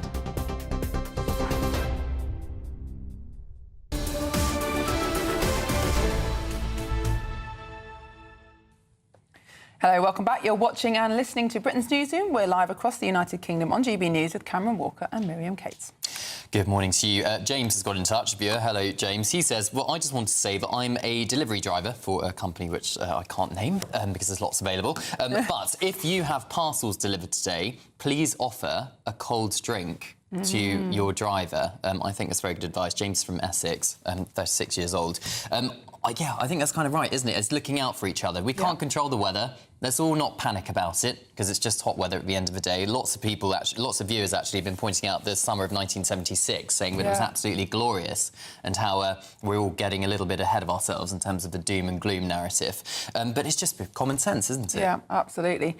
But yeah, don't travel if you don't have to. I mean, one of the big problems potentially could be traffic jams, road accidents, where people are then sitting in stationary cars for a long period of time. That, of course, is a concern. I think it's a difficult balance, isn't it? Of course we shouldn't panic. Of course we should, be sensible and take precautions. But on the other hand, I think this is a wake-up call that we do need better planning, better infrastructure, more air conditioning, more plans of what to do to cope in this situation, because it is happening every year. But there's buildings springing up right now in London and other big cities around the country where, because of planning laws, you can't put, or it's very difficult to put air conditioning in the buildings because they cost a lot of energy. It's a lot of energy usage, and they're trying to exhaust all other options before putting it in. But at the end of the day, it's the people who can't afford it that are going to struggle, because anyone who can afford air conditioning will just retrofit them into their homes. But it does seem bizarre. I mean, you were talking about Victorian homes earlier on, or somebody was, in terms of how they cope. Well,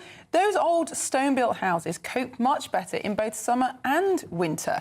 They can be warmer in the winter and much, much cooler in the summer.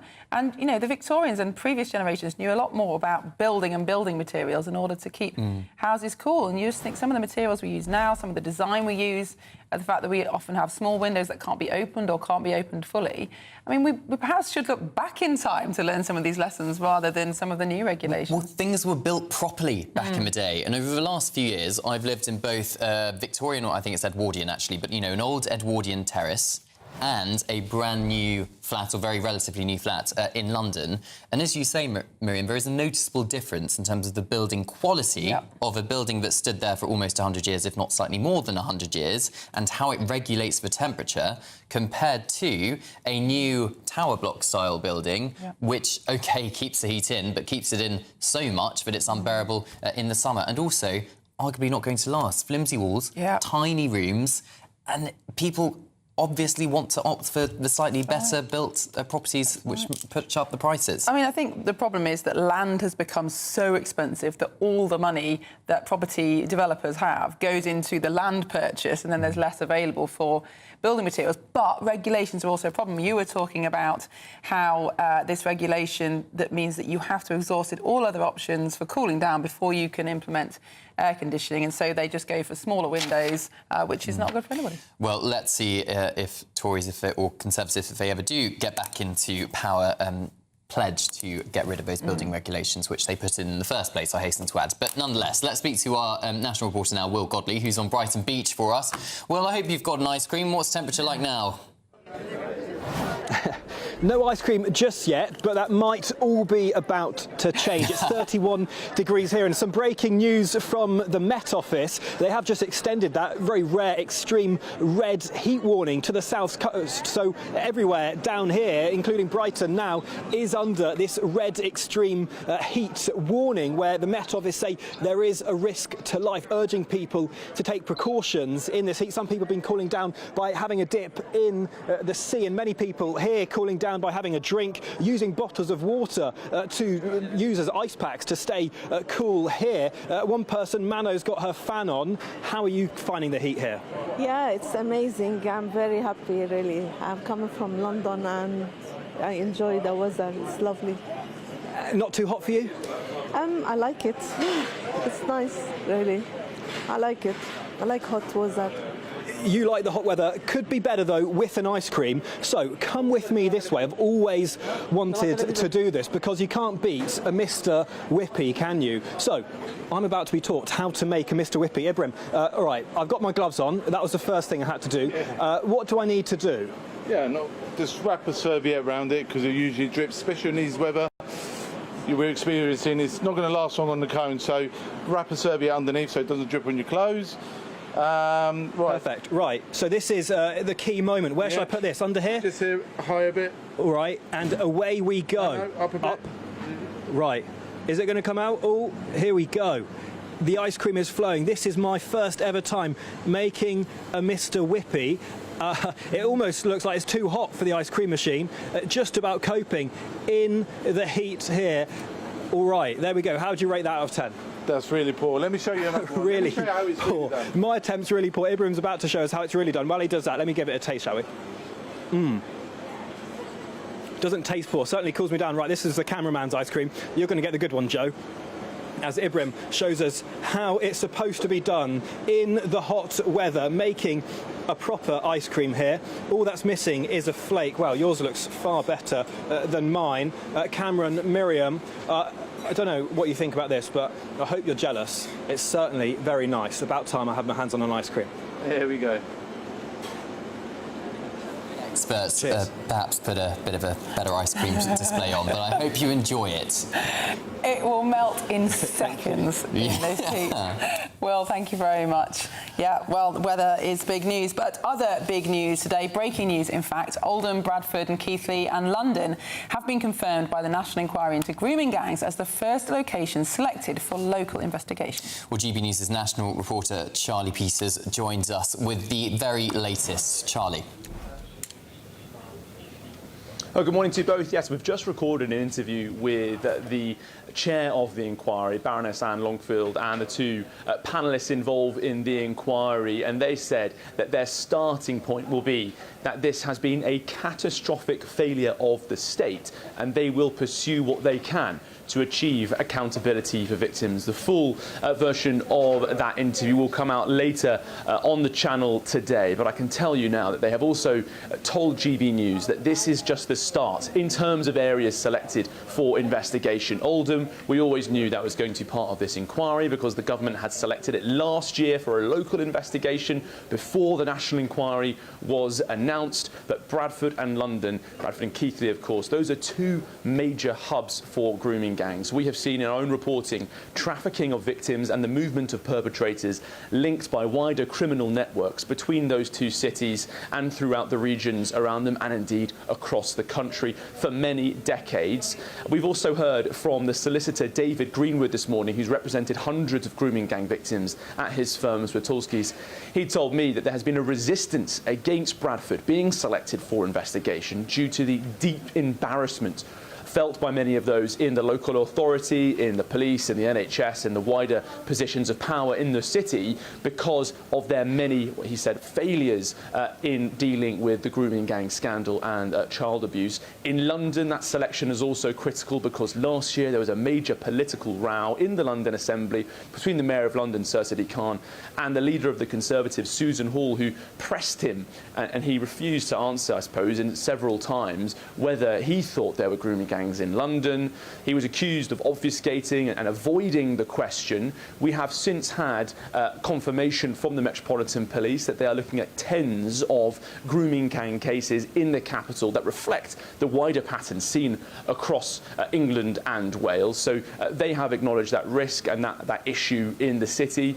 Wider reporting has shown the trafficking of victims from other towns, including from Oxford, from Bradford, from Rotherham and elsewhere, to London as well. It's also a more complex picture than the rest of the country due to the diverse nature of the demographics of the city, its satellite boroughs and towns and cities around it, including Luton, for example, raised this morning by those on the inquiry panel speaking to GB News earlier as well. So lots to get through, lots for them to focus on, but their message is clear today from the inquiry chair and the two panellists that they are going to look for killer questions to uncover where there have been failings, and they say that they will pursue accountability for victims in every town that they can.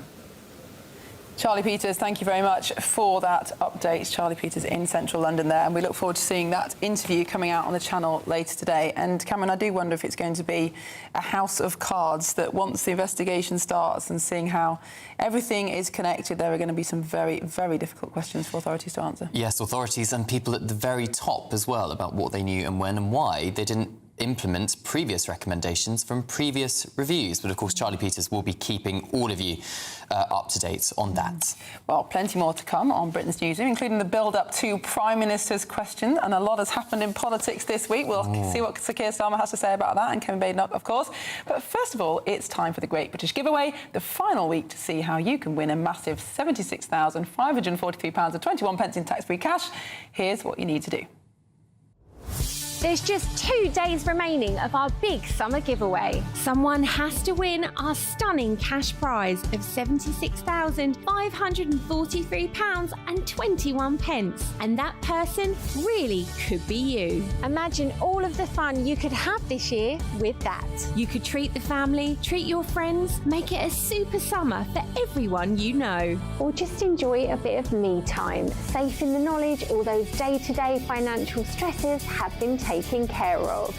£76,543.21 in totally tax-free cash could be yours in time for summer. Make sure you don't miss out as lines close at 4 p.m. on Friday. For a chance to win, text cash to 63225. One entry costs £2.50 plus one standard network rate message. Or text bonus to 63225. 5 entries cost £5 plus one standard network rate message. Go to gbnews.com/win. Entry start at £2.50. Call 0903 686 3232. Calls cost £2.50 plus your network access charge. Or post your name and number to GB21 PO Box 8690 Derby DE1 9TT. UK only. Entrance must be 18 or over. Lines close at 4 p.m. on the 26th of June. This is a network giveaway. Entries will be pooled. Please check the closing time if listening or watching on demand. Good luck. Good luck, don't forget to enter. Well, coming up on Britain's Newsroom, a British tourist at a hotel in Tenerife has filled herself removing towels from sunbed hoggers to give them a nasty surprise. Is she a hero or villain? We'll bring you the shocking footage next. Well, we'll be going through that and much more in the papers with two very refined gentlemen, Charlie Rowley and Stephen Pounds. This is Britain's Newsroom at GB News.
From the school run to the home run, watch a new show for all of Britain. He can say whatever he wants. A straight talking show where all voices are heard. And, you know, when are we going to stop talking about smashing the gangs and actually do it? With the stories that matter from every part of our country. There's a bit of a crash landing there for your Chancellor. Bold, fearless and standing up for you. That's me, Martin Daubney, 3 p.m. till 6 p.m, weekdays, here only on GB News. The People's Channel, Britain's news channel. Exciting news. Every Friday, my Patrick Christie's Tonight Show is going to have a twist to it.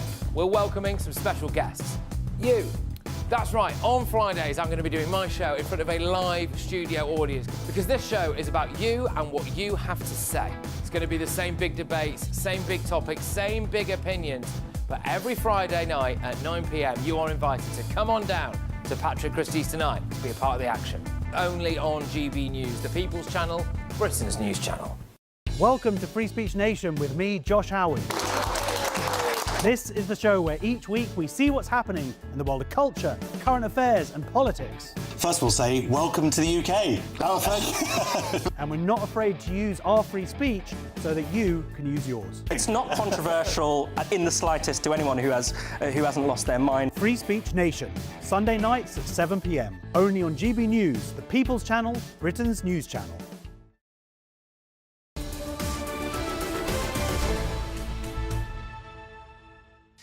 Welcome back to Britain's Newsroom. Now, a British tourist in Tenerife took the law into her own hands, or well, maybe not law, maybe hotel rules into her own hands, and decided to get rid of the towels which sunbed hoggers had put on. So should we just take a look at the footage and see what's going on? So here she is, removing the towels in her hotel in Tenerife. And what does she do with them? Blue towels, just puts them on the floor and takes the sunbeds for herself. Is she a hero or is she a villain? We're joined now by the former Labour MP Stephen Pound and political commentator Charlie Rowley in the studio. Hero or villain then, do we think? Yeah, well, I think it's a bit odd. There seem to be loads and loads of empty sunbeds there, but it's quite... I remember I used to kid my son that there was a posher resort called 11 which he didn't believe it. But look, if you remember, it's about a year ago, wasn't it? A German tourist sued the hotel because he couldn't actually get a sunbed. Now, my view is, I have to say, I do get a little bit sort of English about this. When I go down to the beach and I see Bayern Munich towels wall to wall, I think, this cannot be right. It's stereotypical. In a holiday resort like that, where the sunbeds are provided as part of the resort, part of the hotel, I think it's really, really rude to reserve it all day. I think it's different. You get these beaches where you pay €10 or whatever to have a sunbed all day, and then fair enough, it's yours for the day. But it is very selfish, isn't it, to just reserve it like that? Well, I think people go on holiday for different reasons, don't they? People go to collect souvenirs. Some people go to collect STIs. Some people go and collect. Some people go and collect sunbeds, towels off sunbeds. You're talking about Magaluf. Whatever, horses for courses. I mean, it's horses. It is horses for courses, and different strokes for different folks. This woman has obviously been to go and collect towels. I mean, you couldn't miss her either. I mean, she was quite, she wasn't exactly incognito, was she? In disguise. I mean, to be honest, was it you? Was it you, Miriam? Fresh off the Tenerife beaches. Hot pink dress, my view on this is, if you have reserved a sunbed at stupid o'clock in the morning, like 4 or 5 in the morning, I think that's a bit much, and maybe the lady is a little bit correct in taking the hotel rules into her own hands. However, if somebody has left a towel on the sunbed to go for lunch or a walk or to get a drink or go into the pool for half an hour or so, I don't see a problem with that. How do you know whose those are anyway? They're all hotel regulations, swimming towels.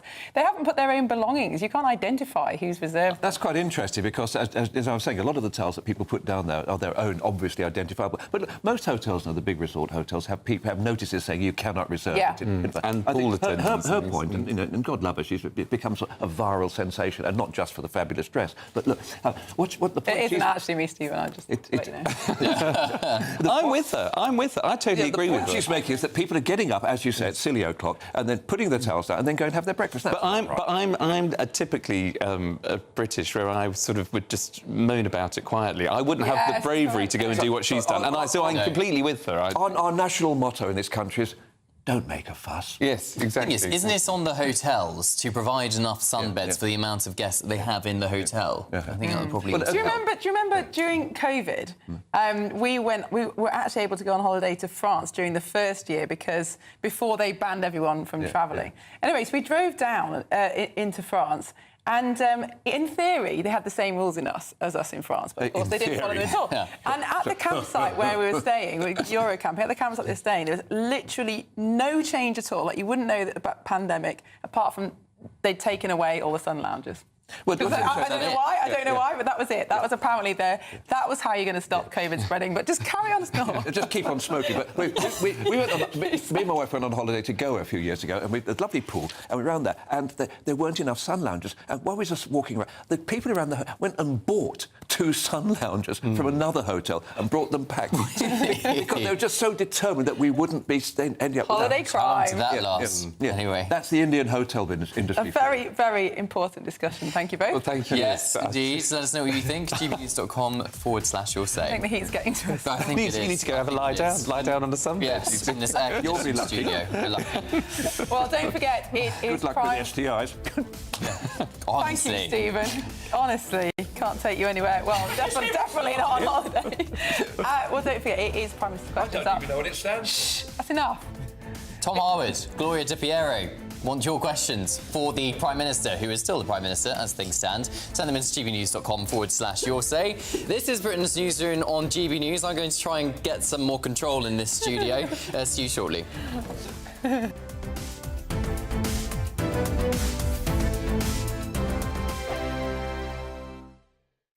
Hello, very good day to you. This is your latest GB News weather update coming to you from the Met Office on this exceptionally hot day. We do have a couple of extreme heat warnings out, including a red one across central southern parts of England into South Wales. It's all because we have high pressure nearby, and that's allowing for a lot of sunshine, but also for hot air to be dragged in from the south. Like I said, largely sunny skies across the bulk of particularly England and Wales through today. A bit of cloud here and there, but mostly sunny. A cloudier story across more northern and western parts of Scotland and for Northern Ireland too. A few outbreaks of rain here, but for the vast majority of the country it's dry, and the big talking point is our temperatures. We're looking at highs of around 37, 38 Celsius, possibly even hotter than that towards the south, and even further north we're looking at mid to high 20s, if not low 30s for many. With exceptionally high humidity as well, and the heat going on for several days, conditions are very difficult both for your health and also for certain infrastructures, which is why we do have a couple of extreme heat warnings out. As we go overnight, we are going to see a bit more cloud and a few outbreaks of rain feeding in across parts of Northern Ireland, and some of that rain will also push into western and northern parts of Scotland too. Most areas, though, across the rest of the country will stay dry. Just a bit of cloud coming into some North Sea coastal parts, and the odd pocket of mist and fog can't be ruled out. It is, however, going to be another uncomfortable, warm, humid night. Temperatures, particularly towards the south and southwest, staying a few degrees above 20 Celsius, a tropical night. Into tomorrow, and again across northwestern Scotland, a bit of cloud, a bit of rain, could turn a bit heavier, a bit more persistent later on perhaps, but otherwise lots of fine sunny weather around, wall-to-wall blue skies for many places. A bit of a breeze coming in from the east and a bit of a breeze towards the southwest may make it feel a little bit more comfortable here, but otherwise temperatures are going to be similarly high, if not higher than today. Bye-bye. 5 hosts, 5 opinions, 5 fearless debates, 5 unfiltered takes on the day's news. 5 reasons not to be anywhere else on Saturday night.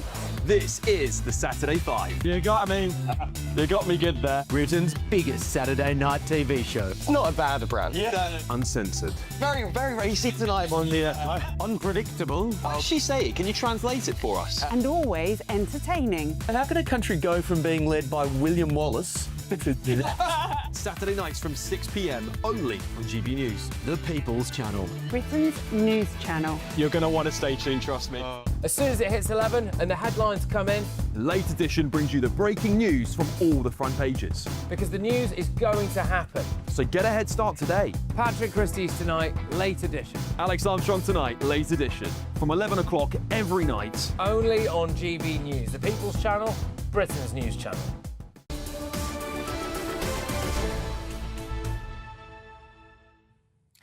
Well, coming up next, England are held to a frustrating goalless draw against Ghana. But how is the Scotland team and their fans feeling? They'll be taking on the almighty Brazil tonight. Firstly, let's get your news headlines.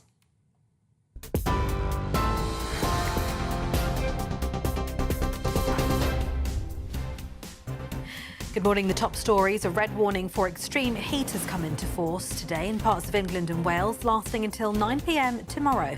It's the most severe level of alert and means there could be a risk to life. The largest maternity review in the history of the NHS, which is expected to detail widespread failings that led to the deaths of babies and avoidable harm, is to be published shortly. And after GB News' win at the Trick Awards, presenter Eamon Holmes has sent a congratulations message to the GB News community, saying to win for the 4th time in a row is unbelievable, and I'm so proud to be a part of Britain's #1 news channel. I dearly wished I could have been there to celebrate with my team, but for now my focus has to be on making a full recovery and getting back to my best. And those are the latest GB News headlines. For now, more news from me at 1 o'clock.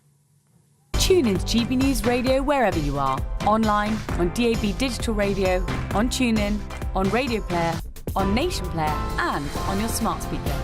Just say, play GB News.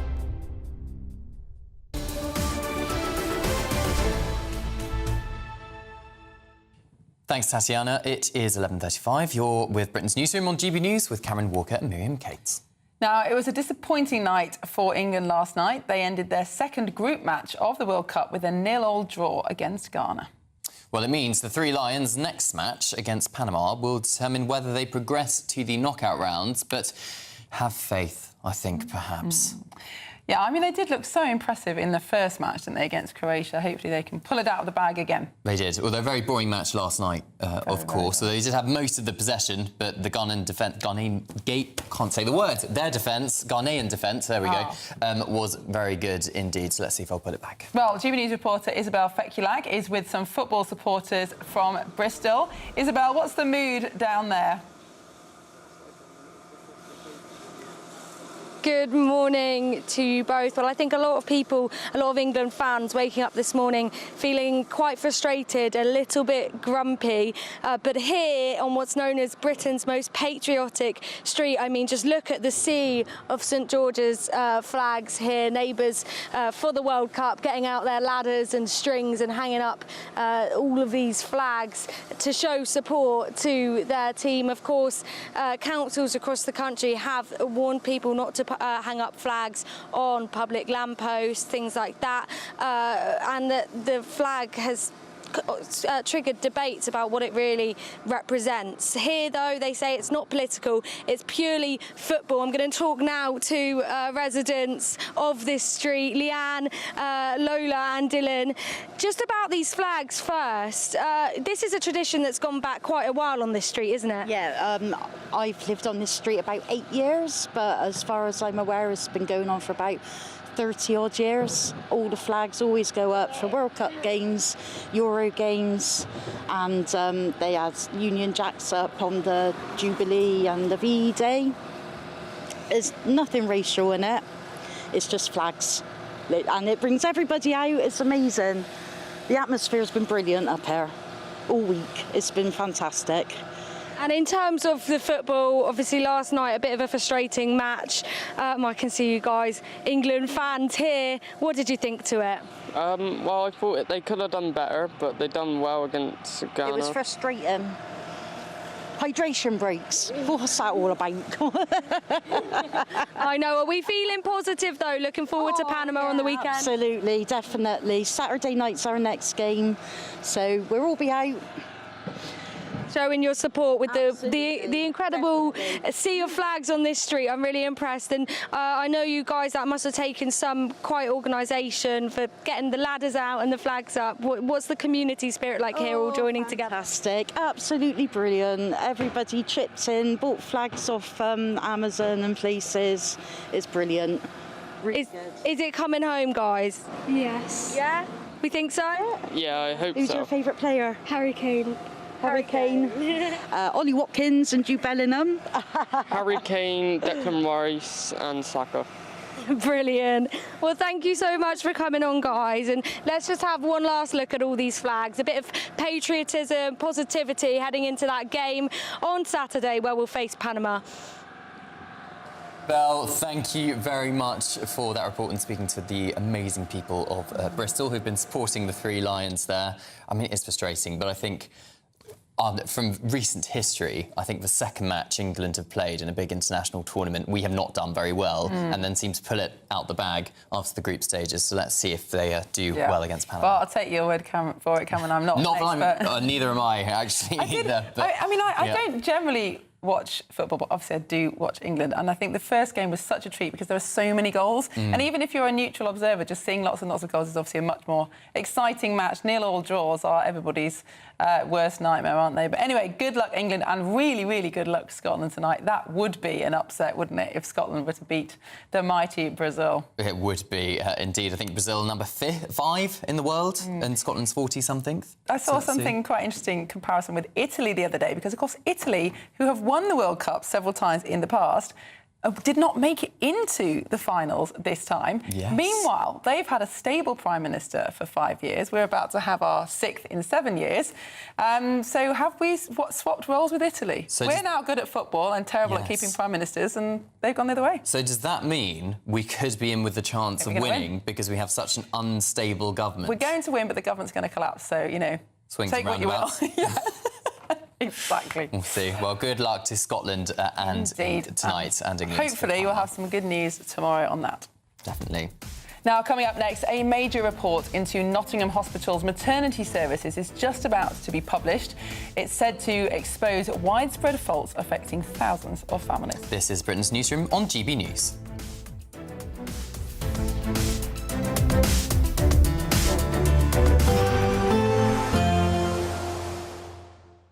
You're looking happy. Well, the forecast looks good.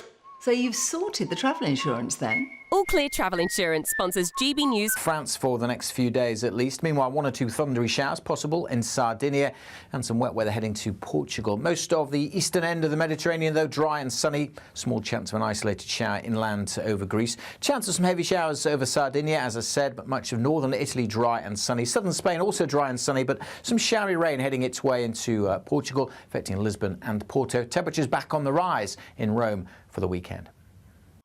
All Clear Travel Insurance sponsors GB News travel destinations forecast. I'm Michael Portillo. This is GB News, Britain's news channel. This is GB News, Britain's news channel. As we know, in a democracy, you're free to choose how you want to celebrate. And this is right on brand for Donald Trump. He loves to be a big spectacle with any celebration he does. He wants it to be big. He wants it to grab headlines. And clearly right now he wants to show strength. So it's a tactical decision as well. As we know, there's a very unpopular war going on with Iran. And he's hoping to announce a deal tonight, which would be the greatest birthday gift he could get, because we do need a deal. But it's only Donald Trump who would choose to do this. A lot of the people who follow UFC voted for him, and he's being tactical ahead of midterm elections, trying to show strength. GB News, the People's Channel. Nana Queer, weekends from 3 p.m. 5 years ago, from today, I got to meet my absolute hero, Nigel Farage, and rub shoulders with Dan Wootton and Andrew Neil, the latter being particularly grumpy. He was less than impressed as well when the sound failed during his first broadcast. The lighting was dreadful. I looked mouldy, and at one point I was practically invisible during a breakfast show because of a black backdrop behind me. I was little more than eyes and teeth. We faced obstacle after obstacle, including Stop Funding Hate, an activist group that set about trying to destroy us before we'd even broadcast a single second. Advertisers were frightened off, and hostility towards the channel was actively encouraged, which was deeply ironic. But still, we persisted. If anything, it made us more creative and more resilient. GB News, the People's Channel. Sunday with Michael Portillo, from 11, only on GB News. Ian McKellen is helping relaunch the Yard Theatre up in Hackney, which reopens this summer, with a new purpose-built 200 capacity auditorium. Tiny, but he'll be doing a brand new version of King Lear.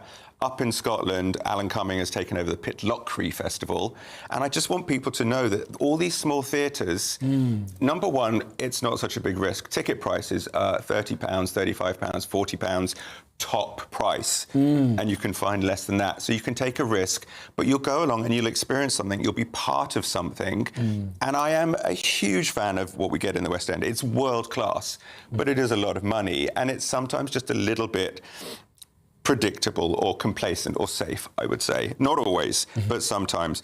GB News, the People's Channel.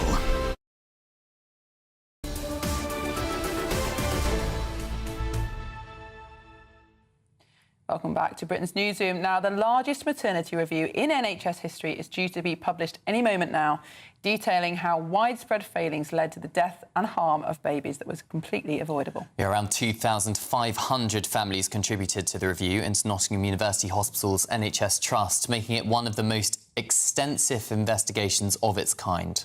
Well, let's speak to GB News international reporter Jack Carson. He's at the Queen's Medical Centre in Nottingham for us. Jack, what are we expecting this report to say?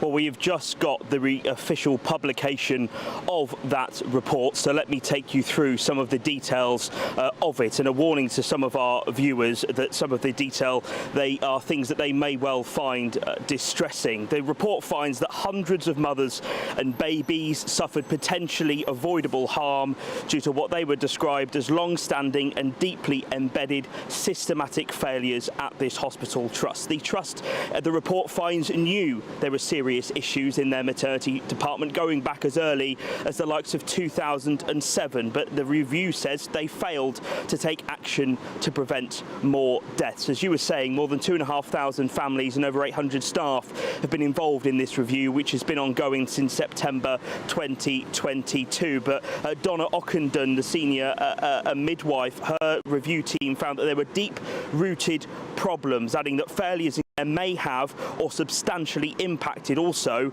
on the outcome in 6 deaths of women. The review details cases where babies died from different medical complications, including oxygen starvation, mismanaged labour, and even hospital-acquired infections. Potentially avoidable outcomes relate to 444 maternity cases that were examined up to May 2025, alongside 76 neonatal, that's newborn cases. There were 31 reviews into baby neonatal deaths at the trust. At least 8 of those babies, this review has found, should have survived. In several cases, there were demonstrations of when babies demonstrated poor feeding or infection, they were not appropriately assessed or escalated to the correct doctors. And there was also evidence that harm was sometimes downgraded by the trust. When some families were told their babies had died of natural causes, this was just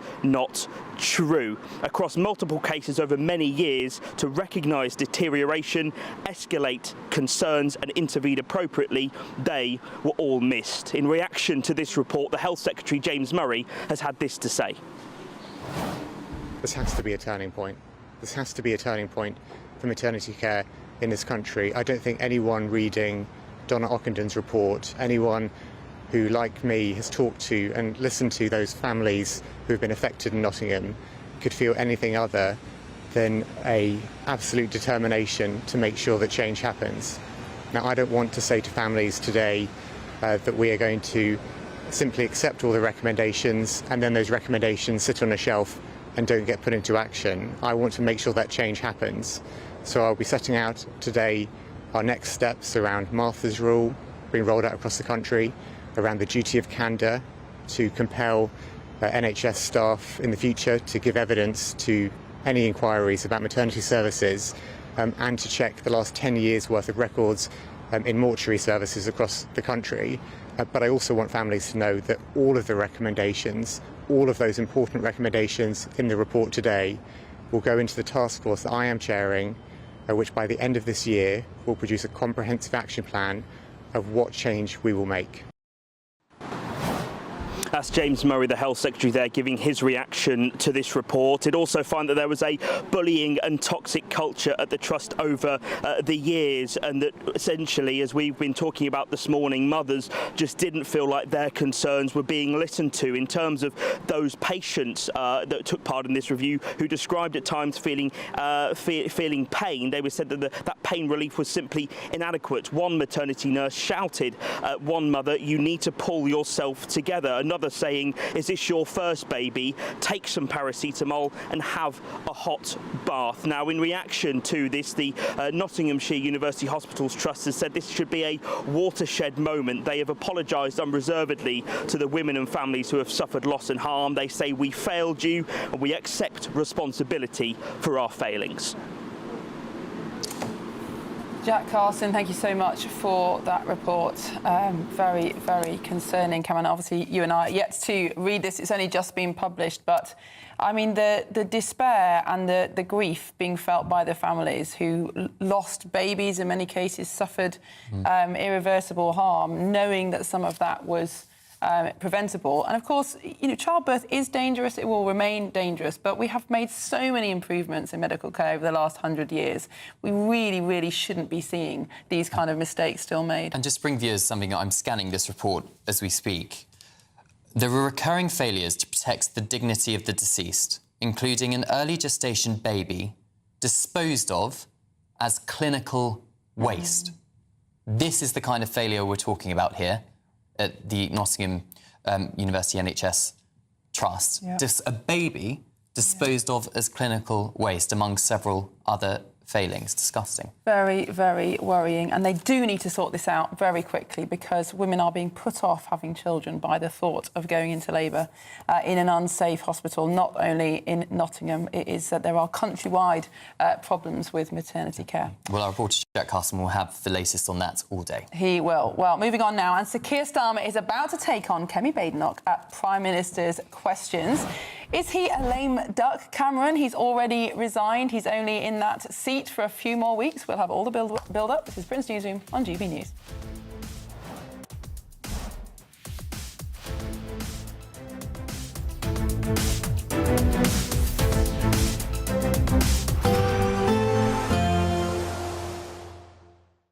Expect warm spells with the odd rude interruption. Boxed Boilers sponsors the weather on GB News. Morning, welcome to your latest weather update from the Met Office here on GB News. Met Office extreme heat warnings are in place for today and tomorrow. A red warning over parts of the Midlands, South East Wales and southern England. An amber warning covering most of England and Wales. Temperatures very high, mid to high 30s in places. Not that hot everywhere for Scotland and Northern Ireland. A bit more cloud, some showers across the Western Isles, perhaps drifting into the Northern Isles and the far north of the mainland at times. But most places dry and sunny and hot. Those temperatures widely in the high 20s, low 30s over northern England. Northern Ireland up to 24, 25. Same goes to the central belt of Scotland. But in the south, 34, 35, maybe 37, 38 in one or two places this afternoon. Really quite remarkable temperatures for June. Very hot going into this evening. Not much breeze around. The humidity, that is a key factor. That's why we've got the warnings in place. Humidity is pretty high as well, making it harder to sweat, increasing the likelihood of issues with health. A bit more cloud coming into Northern Ireland and again across the far northwest of Scotland. One or two isolated showers through the day, but most places staying dry. A bit more cloud will spill in across Scotland and Northern Ireland into this evening, but for England and Wales it stays largely dry and clear. Again, a very warm and uncomfortable night like last night. It's going to be very humid. Parts of the south likely to stay over 20 degrees Celsius. So the body doesn't have that time to recover. So again, another reason why we've got the warnings in place. Temperatures further north may dip down into the teens across northern Scotland. A bit more clouds still on Thursday into the northwest, with more rain likely to filter in across the Highlands and the Western Isles. Some showers for Northern Ireland. Could see some showers in the southwest later on through tomorrow. But again, for most of England and Wales, hot and sunny. Might be a bit of mist and low cloud on the east coast. Peak of the temperatures tomorrow, again, through the central part of England, down into southeast Wales. High 30s possible. Goodbye. Expect warm spells with the odd rude interruption. Boxed Boilers sponsors the weather on GB News.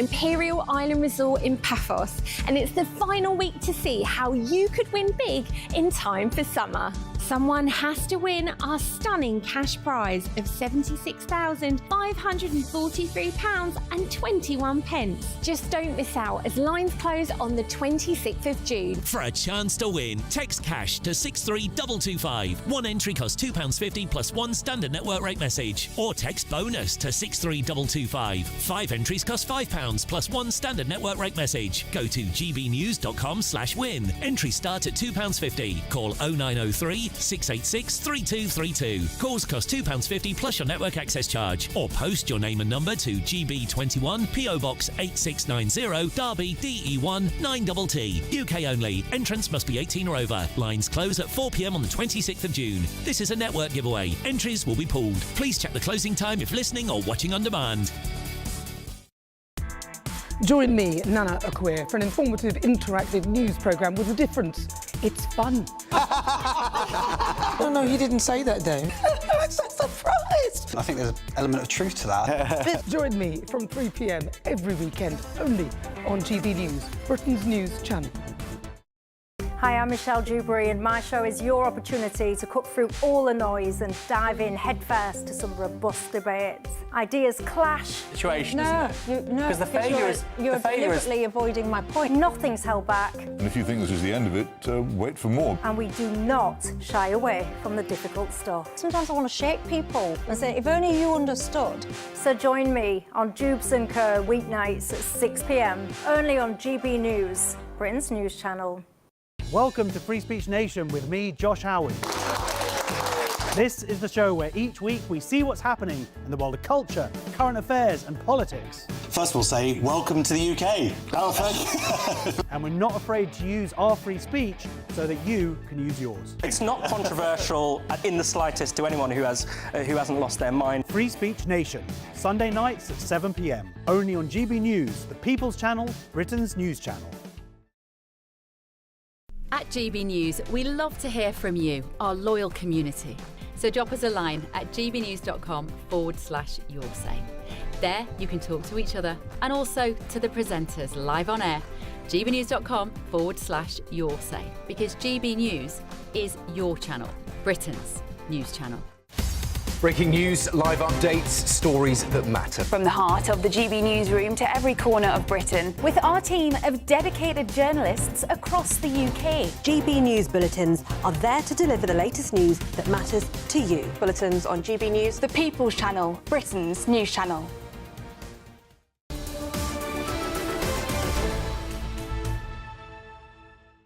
Welcome back to Britain's Newsroom, and we are now building up to Prime Minister's Questions Time. Always a big event in the political week, but perhaps particularly this week, Cameron. Since the last Prime Minister's Questions, we've seen the election of the King of the North as the new Makerfield MP and the resignation of Sir Keir Starmer. He still remains Prime Minister until the leadership process is over, but he's probably now a lame duck. Well, exactly. And then is Andy Burnham a Prime Minister in waiting? And Number 10 have confirmed that there will be no new major policy or spending commitments while Prime Minister Starmer remains in office. However, of course, this restriction does not apply to the very much delayed defence investment plan, which Minister still intends to publish before the NATO summits on the 7th of July. But of course, having seen the investment plan, defence investment plan, both John Healey and Al Khan's, former defence ministers, resigned, contributing, of course, to Starmer's downfall. Yeah, absolutely. So is Starmer going to tie Burnham's hand with this NATO summit? But on the other hand, if Burnham is going to find more money, he's going to have to make some cuts. That could be difficult to get through his backbenchers. It'll be interesting to see, Cameron, where Burnham will be sitting on the Labour benches, who he'll be sitting with. Will that be an indication of his future allies, perhaps even his future cabinet? One person, of course, who seems to have a lot of power in the Burnham campaign is Louise Haigh. She is a Sheffield MP. She used to be the Transport Secretary, but of course had to resign quite soon into this government because it was discovered that there was some conviction over fraud or a misreported stolen mobile phone. Now, I have mixed feelings about people like Angela Rayner, who made a tax mistake. Lots of people make tax mistakes coming back. You know, if she's been investigated, she's paid the fine, I think that's fine. But I think to have a conviction for fraud or suggestion of fraud, I'm not sure that makes you potentially a trustworthy cabinet minister. Yes, and also that will be something that will keep overshadowing the policies that you're trying to promote. And then, of course, the question is, where's Wes Streeting going to be sitting? Is he going to be next to Andy Burnham? Of course, he was predicted to challenge Andy Burnham for the leadership, but then on the day of the Prime Minister's resignation, said in a very lengthy statement that he supports Andy Burnham for leadership. Two reasons for that. One, has he been offered a job in very high office indeed? Potentially the next Chancellor. I suspect potentially that's more likely if he's sat exactly next to Andy Burnham. Or could he not get the 81 MPs on board in order to launch a leadership challenge? So all of this dynamics and who's sitting where could really be one to watch. Now, Keir Starmer moments ago did walk into the Commons. He's taken his place on that front green bench next to Bridget Phillipson, who's currently taking questions for women inequalities questions. And what do you think is going through his head, Cameron? Because for so long, he has been unpopular for so long, but he's also been adamant that he would stay in office, that he wasn't going to go anywhere, that he'd been elected with a mandate. And although this has been hanging over him for some time, this is the first PMQs where he knows that he is soon going to be back on the backbench. Yeah, I mean, look at him there, slumped in the bench. He looks defeated. He looks fed up. He looks like he wants to be anywhere else other than in the Commons. And let's hear from Prime Minister. Thank you, Mr. Speaker. Can I start by saying my thoughts are with all those injured in the rail collision last Friday.